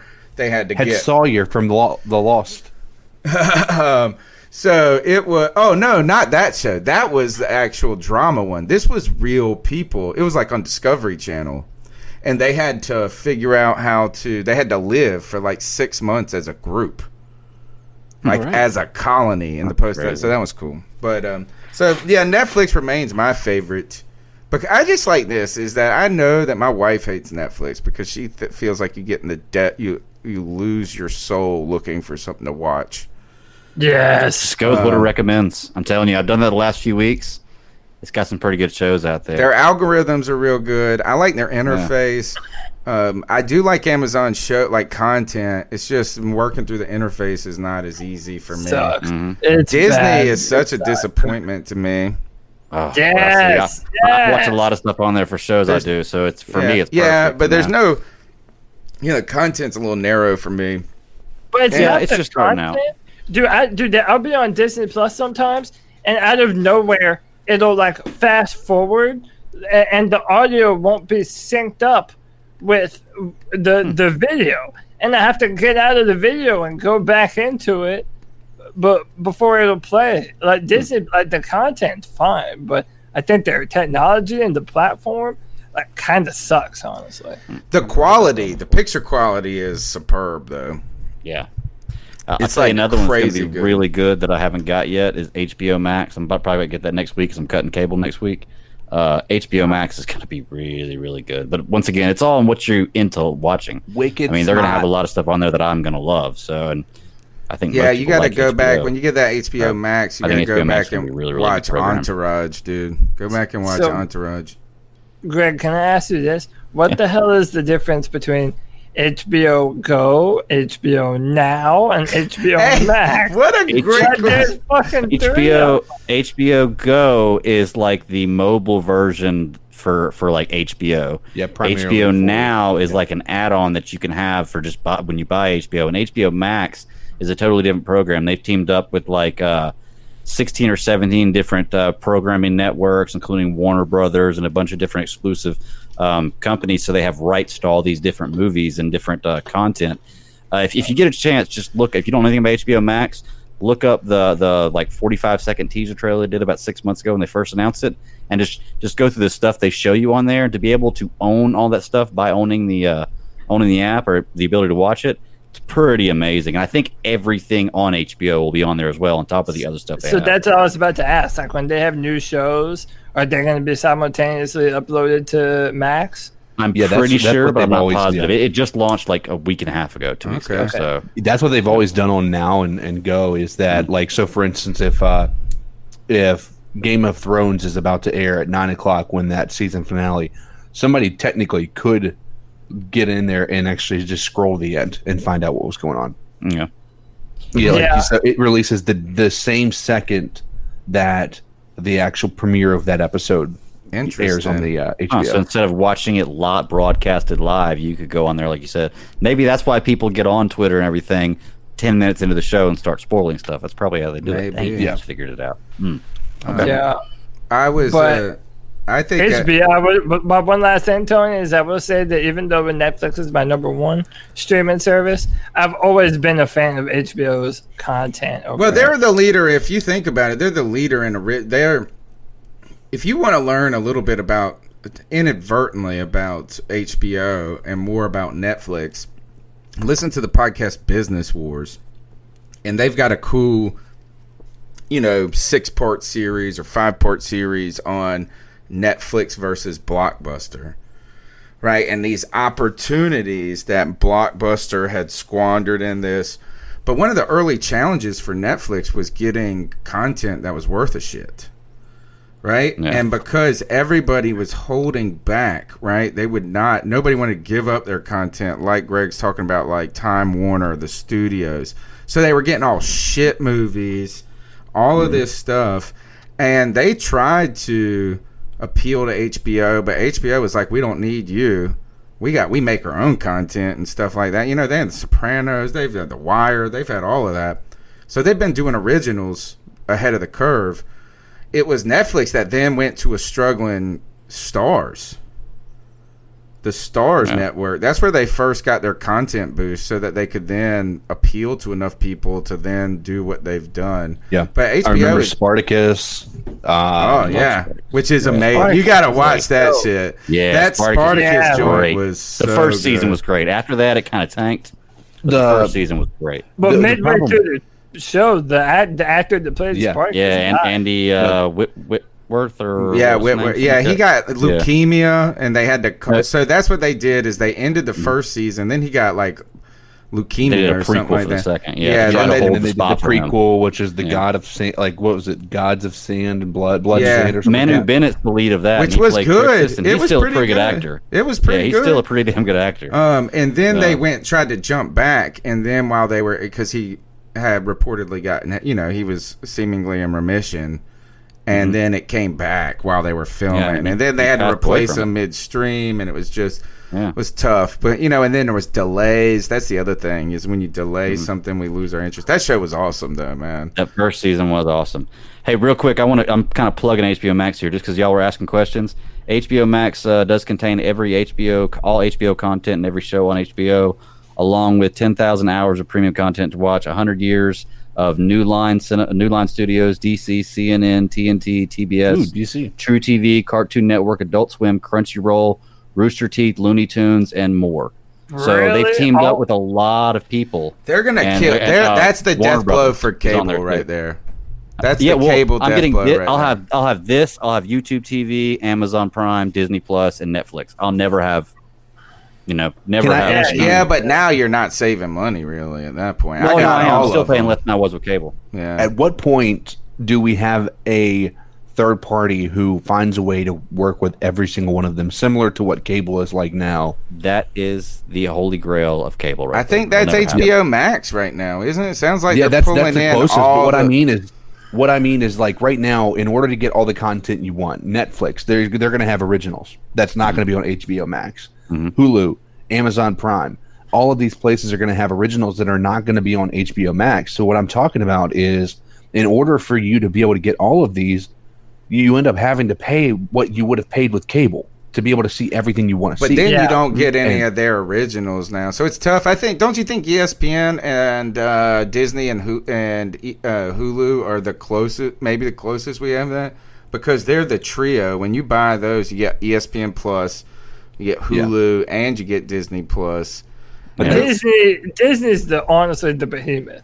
Yeah, Because they they're the- own everything. Yeah. They own Marvel, they own Star Wars, they own They own Pixar. 60% of content. Yeah, it's Dude, and they're just getting bigger, and they're making more content all the time. Like, I'm surprised that they're able to do that. I mean, so the government freaked out when AT&T and DirecTV were trying to merge, right? Yeah. Or was it was AT&T and was trying to buy somebody else. Anyway, and thinking monopoly. Oh, it's going to be like, why in the world have they not said anything to Disney at this point? It is No idea. everywhere. No idea. That's a great question. Well, because Like, their interests are very diversified. That might have something to do with it, right? Is that they got the and they're all parks, different. They got Like, they have different corporations. Like, so one is going to be named a different corporation, but they're all under the parent corporation of Disney, and so I think where the because there's monopolizing- competition right now too. Yeah, that part is the only thing. But honestly, Disney can crush the competition immediately if they wanted to. Well, Like, they could- this is hard for them because they had a moment. They got like an immediate audience with Disney Plus, but Yeah. I think they kind of hesitated a little bit in adding content past their owned content. Yeah. So they needed to strike some deals with some other content producers, because that's where it sounds like HBO Max is really going to have some power. It's got the power of Right. HBO, but they don't have to own everything. Well, They're and really the just difference there is, licensing too, that- agreements. Yeah, well, they kind of fixed that problem. They bought two big boys. They bought Marvel and Marvel Studios, and they bought Star Wars. Okay, and they just started, and that their whole plan was these are two established franchises, so you don't want new content for them until now. And now that they've established their own streaming service, that's what they're doing is they're making, for new content with Star Wars, new content with Marvel. They're coming out with like 6 or 7 Marvel shows this year. But That's cool, but don't you think that's forever a niche thing? Like, I'm It is, into yeah. a little bit of that, but I'm at the same time. I was going to ask you, guess what I'm watching on Hulu right now? What's that? I'm on episode 6 of Star Trek Next Generation. Okay. All right, so, and I'm going to say this, is I think I gravitate to Star Trek a little bit more than I gravitate to Star Wars. Not oh saying- yeah, me too. Always have. Star Wars is more mystical than Star Trek. Star Trek has a lot more. It's a human science story in behind it. space. Right. Star Trek wants you to believe that could be a future Earth, like where if it's like good point. an Earth that's living in harmony with itself, that is like a big brother in our celestial part of the neighborhood. But yeah. Also, do any of you watch Rick and Morty? Bits and No, I've pieces. heard My it's podcast good, partner though. can cover It's that, so yeah. fucking good. It is hilarious, man. It's like don't let the cartoon thing throw you off. It's like, dude, it is a genuine.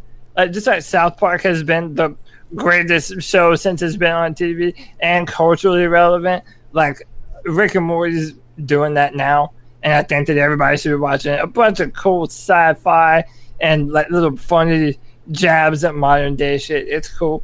But the last thing I wanted to throw in there is that when you look at Disney and Netflix, Disney doesn't have to spend as much money as Netflix does. Yeah. Because they have an entire backlog of stuff that we've all grown up with and have loved forever that people are going to go on Disney for. That branding we talked about earlier. Right. Whereas Netflix, they have their big shows, but they have to keep on buying, or making all these big new shows, all these attractions to get people still watching Netflix. Have you seen the amount of money that Netflix is actually in debt?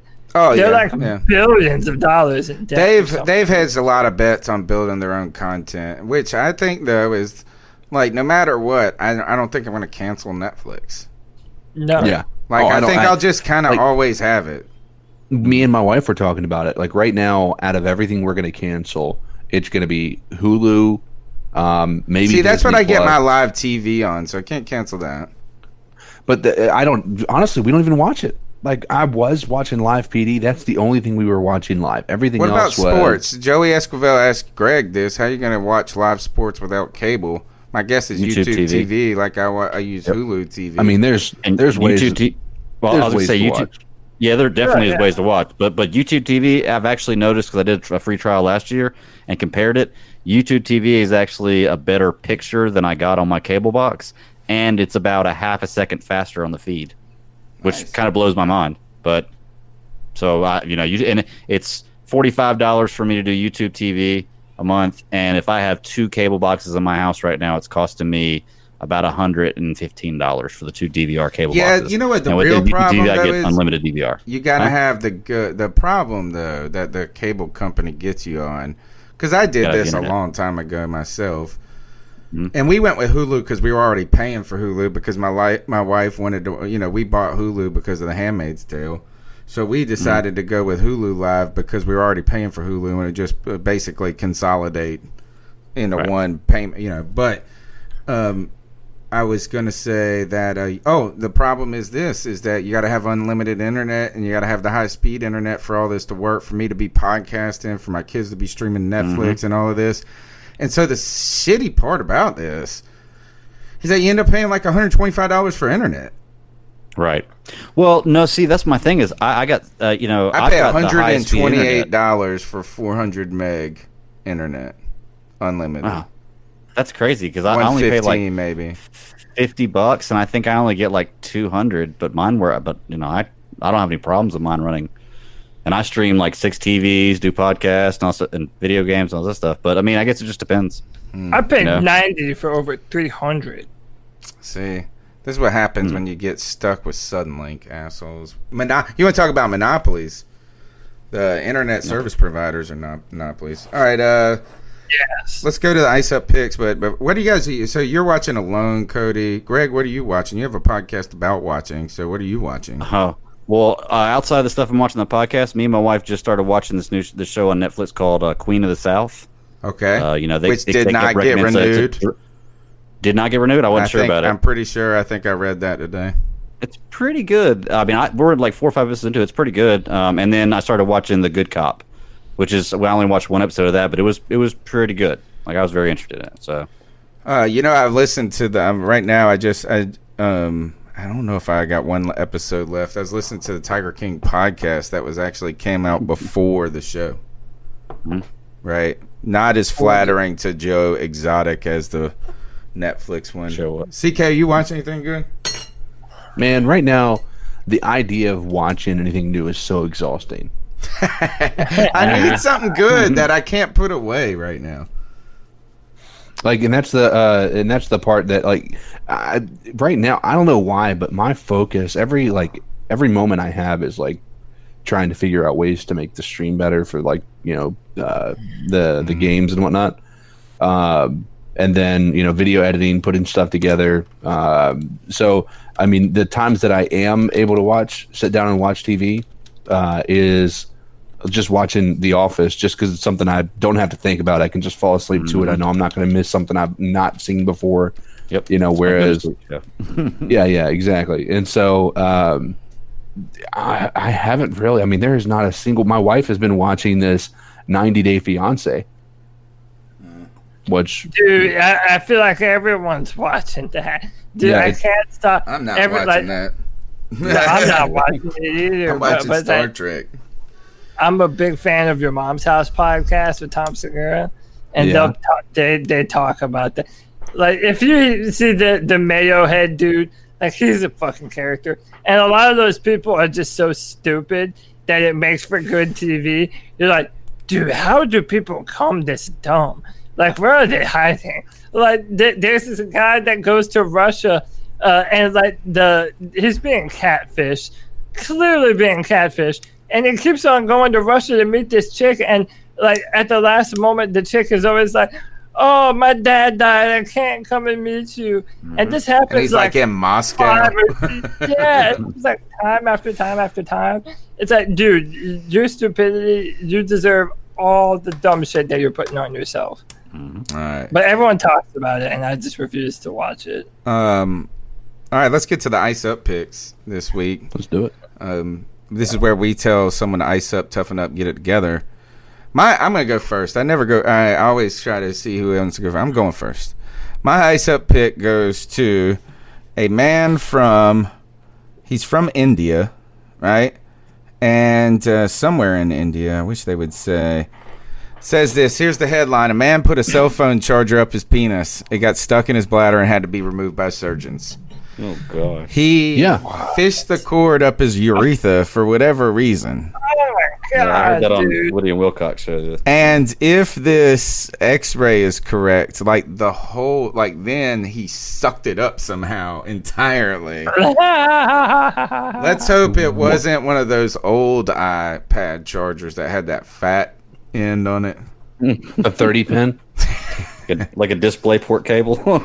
Yeah. So to you guys who shove things, as I've had out of just being socially responsible a STD test once in my life, and as well as I've had a what did we call it, a vasectomy, right, and these different things. So there's been some moments where they've shoved some shit farther up my whatever, but it's always been like not very big, and it's still insanely just uncomfortable. And so why would you do this on your own with a phone charger of all things? I cannot fathom where that desire or fetish comes from. But to you, sir, ice up your urethra. Ice up. Apparently he's going to have to. Yeah. Yeah. All right. That's Who's what the next? doctor would say too, right? Who's next? Yeah, y'all want to go next? I'll go ahead and knock mine out. Mine's simple this week. Fridge broke again this week. Oh. Bought this fridge brand new. I bought the house in November. Bought this fridge in December. We went like a month without a fridge. Is it a Samsung? No, it's a Whirlpool. So I'm icing up Whirlpool because every product I have in my kitchen, my stove, my dishwasher, all that stuff, my microwave, all that stuff's all Whirlpool. So I wanted to get a Whirlpool fridge to go with it. This is the third time in 3 weeks it's broke. I've had a guy come out there twice to look at it. He's changed the rails that the freezer slides on, and he says the problem is the freezer door's not closing properly, so he's changed the rails twice. The problem is the freezer gets too cold, freezes up, then it makes the fridge stop working. Yeah, so I've lost my fan up. I guess, yeah, but I've lost the groceries on my fridge like 3 or 4 times, and every time I call, which is a lot of money, every time I call Whirlpool, they just want to send somebody else out, and it's like, okay, this is 3 times. I paid $1,600 5 months ago for this. It's time to give us a new one. They make them replace. Do not let them off the hook. They need to replace those groceries, dude. That is a part of the whole process, man. Yeah, I've been trying. But I can't even get to replace the fridge. Like, how many times are they going to send a guy out there to repair it? When sometimes they're just bad product. Like a product that comes with the line is just a lemon, and maybe that's just the case this time. I'm not saying all Whirlpool products are crap, but this fridge has crapped out on me a bunch of times. It's cost me a lot of money, and Whirlpool's very difficult to deal with to try to get it fixed and get it straightened out. So the Whirlpool, I say ice up. So right now you're the poster child of getting a warranty. Yes, and I have a warranty. I paid extra for the No, extended actually, warranty. you're not poster child of getting a warranty because you get a free year warranty. He would still be under manufacturer warranty. Mm-hmm. And that's why they keep sending the guy out there to try to repair it instead of just replacing it. Yeah. Well, what they're doing, a lot of times what I've heard people do, like doing what I do as a debt collector, a lot of times the accounts that people open are for those appliances. Mm-hmm. And so I'll talk to somebody and I say, why did you stop paying? It broke down. Okay, well, talk to me about, you paid on it for, a year. What was going on? And they'd say, well, about 4 months before the warranty run out, I had an issue. They sent a repair guy out, and then I had the issue again 2 or 3 weeks later. Mm-hmm. They wanted to send a repair guy out, and then they kept on just sending the repair guy out until they hit that 12-month warranty, and they weren't going to do anything at that point. Oh, nope. It should have been replaced a long time ago, but nonetheless, we're not going to be able to do that. You're outside of warranty. Have a good day. I guess why the Lowe's warranty is good, because it's just straight product replacement. Yeah. See, I bought mine from Lowe's. Well, and that's where I would go if I'm you. I don't know if you already did. Well, I went to Lowe's first, and they're the ones who referred me to Whirlpool. Whirlpool went through Lowe's to get the repair guy to come through, which is so crazy. It's like nobody wants to do what they're supposed to do. They just want to keep sending me in circles until I eventually either give up or do something else. So okay. Ice up, Whirlpool. I'll win though. Ice up, Whirlpool. You got one for us, Cody? Yes, okay. If you got one, go ahead. Yeah, mine's real quick and simple. You guys see in the chat and YouTube right now, Jared said that J-Rod up there said Cody just got 2 wins with Saint and Joe. You guys see that? Yeah. Mm-hmm. Was that when I was on the other night and had to get off real quick? No. This is in chat right now. Oh, okay. Right now in YouTube chat. Joe Riolano is playing video games instead of watching the C3 Panthers podcast. Are you playing video games instead of being on the podcast? No. You guys want to see my screen? I'll share it. No, you don't got to share it. Dude. All right. Ice up, Joe. Awesome, almost win the other day. Ice up, Joe. What'd you get? Was that your ice up? Yeah, that was my ice up to Joe Riolano. All right. And Cody, what you got for us? I'm icing up the World Health Organization. Who? Who? Yeah, I'm icing up. Yeah. Who? So, okay, they had a doctor that comes out and says asymptomatic spread of coronavirus is very rare. Okay, and then this goes out pretty much everywhere. That is very rare. Then today, apparently a few hours ago or something, news. World Health Organization recanted their claim that asymptomatic coronavirus transmission is rare. And it goes back to this bullshit, dude. Like, okay, everyone wants to, like, label people as conspiracy theorists if they go, dude, these numbers are overblown. It is not nearly as bad as people are saying it is on the news. Okay? And then that makes people like us dirty conspiracy theorists for saying shit like that. Meanwhile, the people that we're supposed to be looking to for information on this shit have no can't fucking make clue. up their own fucking mind. They were originally saying, oh, mask helps the spread of coronavirus. Then to walk it back, then to walk that back. Dude, they're always changing the rules to the game. It's like, dude, don't blame me or anyone else for making our own fucking decision when you can't even get the story straight. So to who?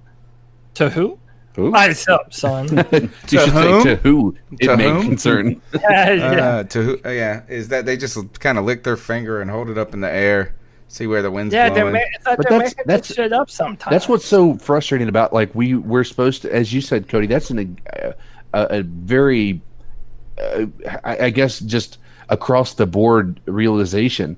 Like, same thing happened with eggs, right?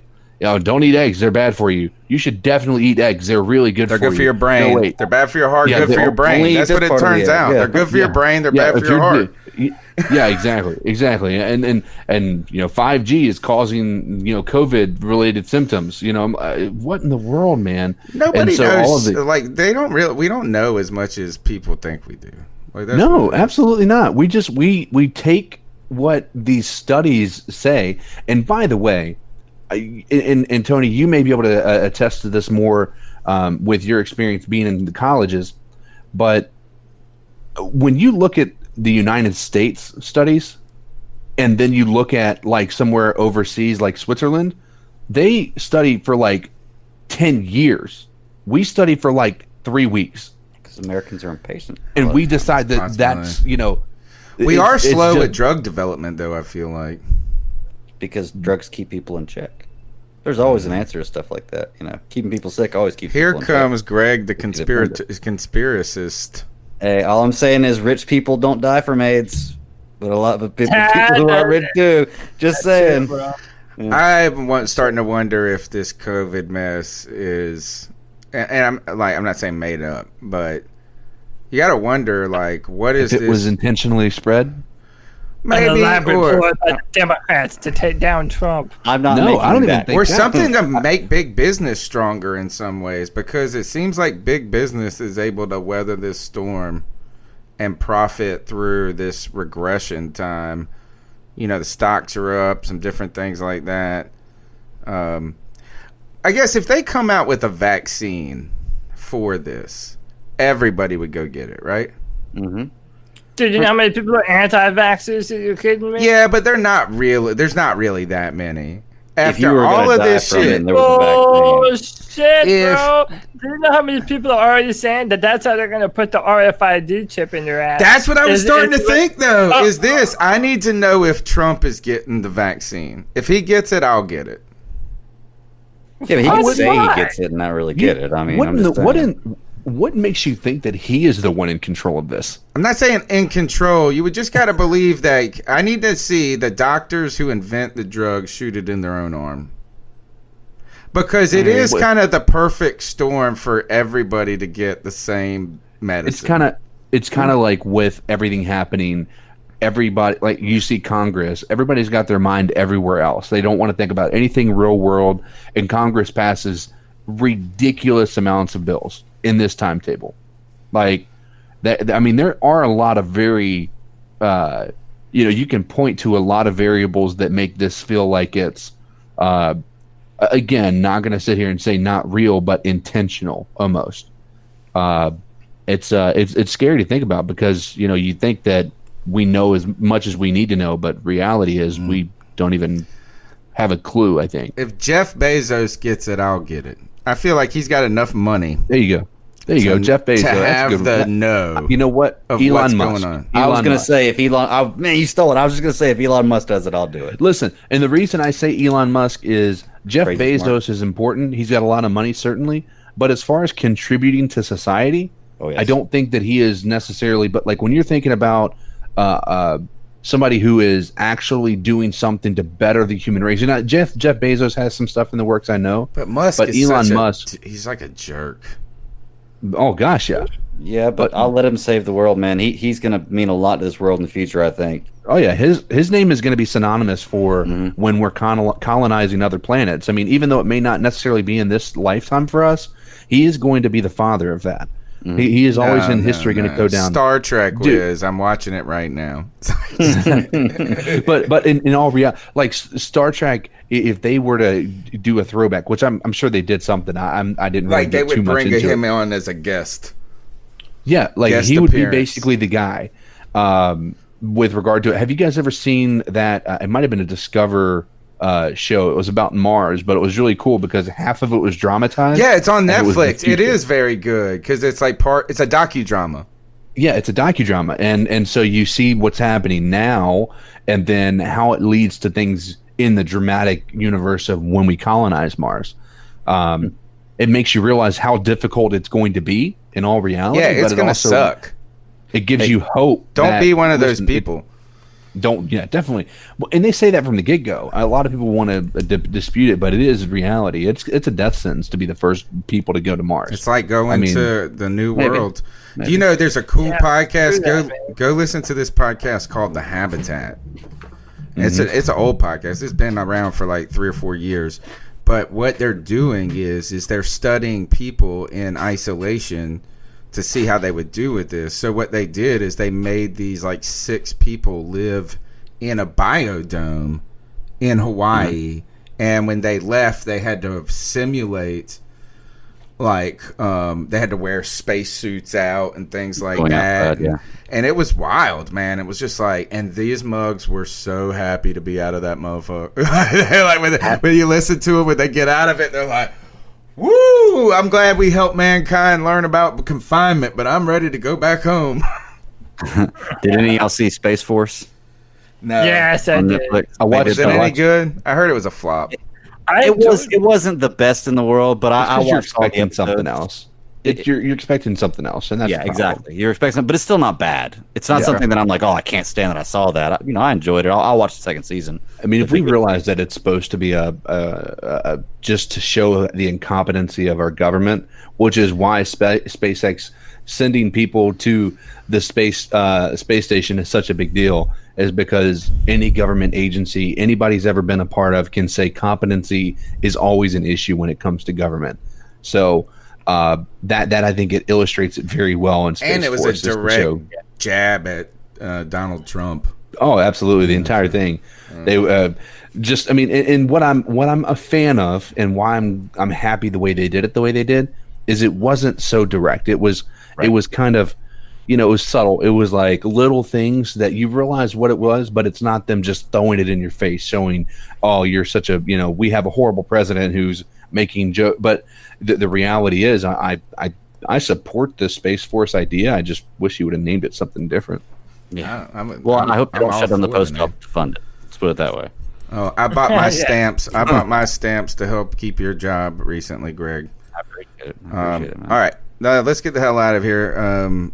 Cody Lashney, I assume that you're going to be talking about on the Cripple Connection the debut of the PS5, right?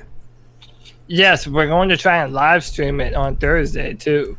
So be on the we're going to try and make it where you can watch just how we're using Google Meet. I'll have the video up in the tab, and me and Jeffrey and maybe a few other of my homeboys will come on, and we're going to react to the future of video games with this Sony PlayStation 5 press conference this Thursday. And yeah, you can check that out on my channel, Cody Lashley. Come subscribe to me. You can follow me on Twitter at CODYLAC, Cody Lack. And I'm still writing Panthers comments for Draft Tech monthly at drafttech.com. That's all for your boy. Greg, the man of many podcasts, what you got going on?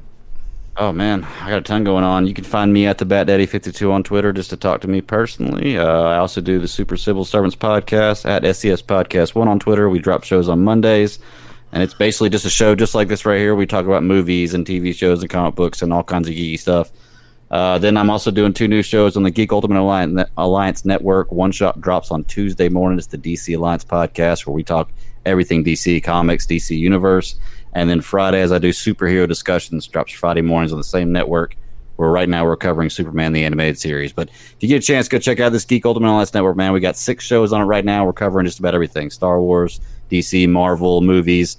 I know on the movie show we're covering stuff like Alien and Back to the Future, Jurassic Park, all kinds of series like that. So it's really, really fun stuff.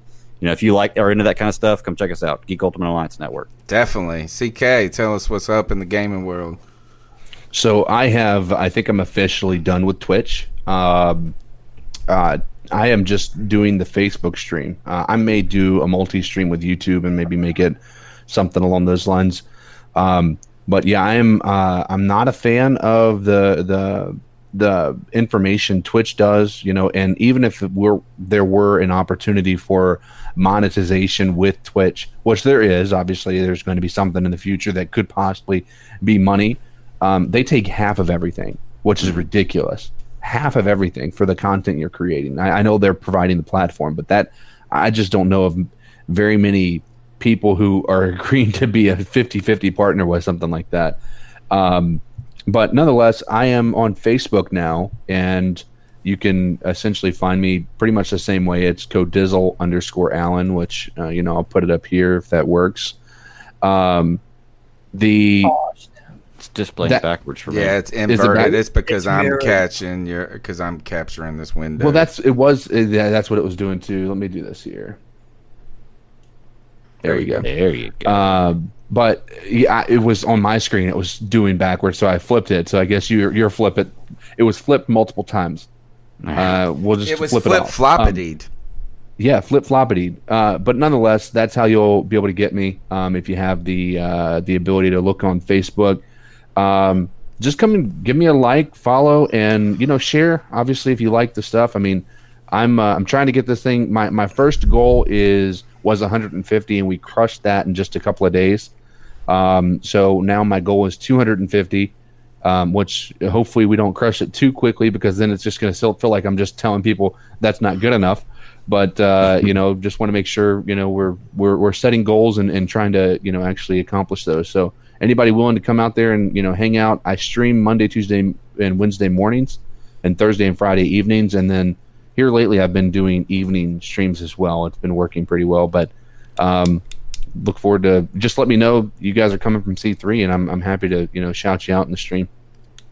Right on. It's real talk. Well, first, follow the podcast, Carolina Cat Chronicles, C3 Panthers podcast. Just Google it on iTunes, Stitcher, wherever you get it. Thumbs up, all that. 252-228-5098. Real question. If I had a friend that was going to have a job interview, and when the people contacted them, they gave them 6 interview times to pick from over a week period of time, would you recommend being the first among candidates, the last among candidates, or the middle among candidates? Because there are so many slots available, this said nameless person friend of mine assumes that they get kind of an early pick of that, right? So what would you guys do? Beginning, middle, or end? I'd do the middle. I'd go last. And the only reason I say last is because when I applied for the post office position, there were 153 people applied for that one position. I was the last person that interviewed, and I got the job. It may have nothing to do with me going last. There'll probably only be 4 people in this one. Okay. I would be first, because if there's only 4, I'd go first. Yeah. I want the interviewee to be thinking about me the whole time he's interviewing those other losers. Good point. So right now I've been leaning middle, and the reasoning being is that when you go early, you become so distant, like Greg is saying. Like even if you're really good, it's like we've seen more candidates, more applications. We've had things go on in our life. If they did all of them in one day, I don't think it would matter.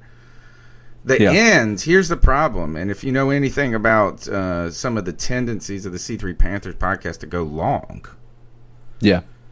You're exhausted by the time that's over. People are generally worn out by the end of the interview. Like the interviewers themselves are ready for the process to be over.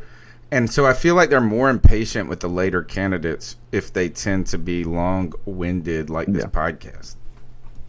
Yeah, no, I agree. I think that I understand the thought process of you want to be the last person on their mind, right? They're going to remember your interview if you're the last person that they talk to.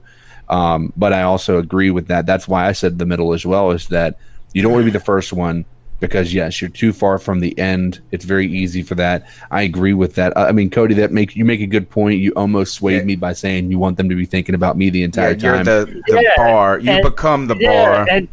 And then what Tony just said too is like, after you've done it so many times, the people doing the interview are like, okay, let's do this again. Yeah, at least the first time, it's fresh for both of you. Yeah, right. But then the other part is when if a lot of the same answers you said are there already, like everybody else is saying some of the same stuff, I think you then get lost in the shuffle the earlier you're in that process. Or you become stale at the end if you're saying the same. Yeah. How about this? Is you just interview like a mug and win that job. That's my suggestion to nameless person.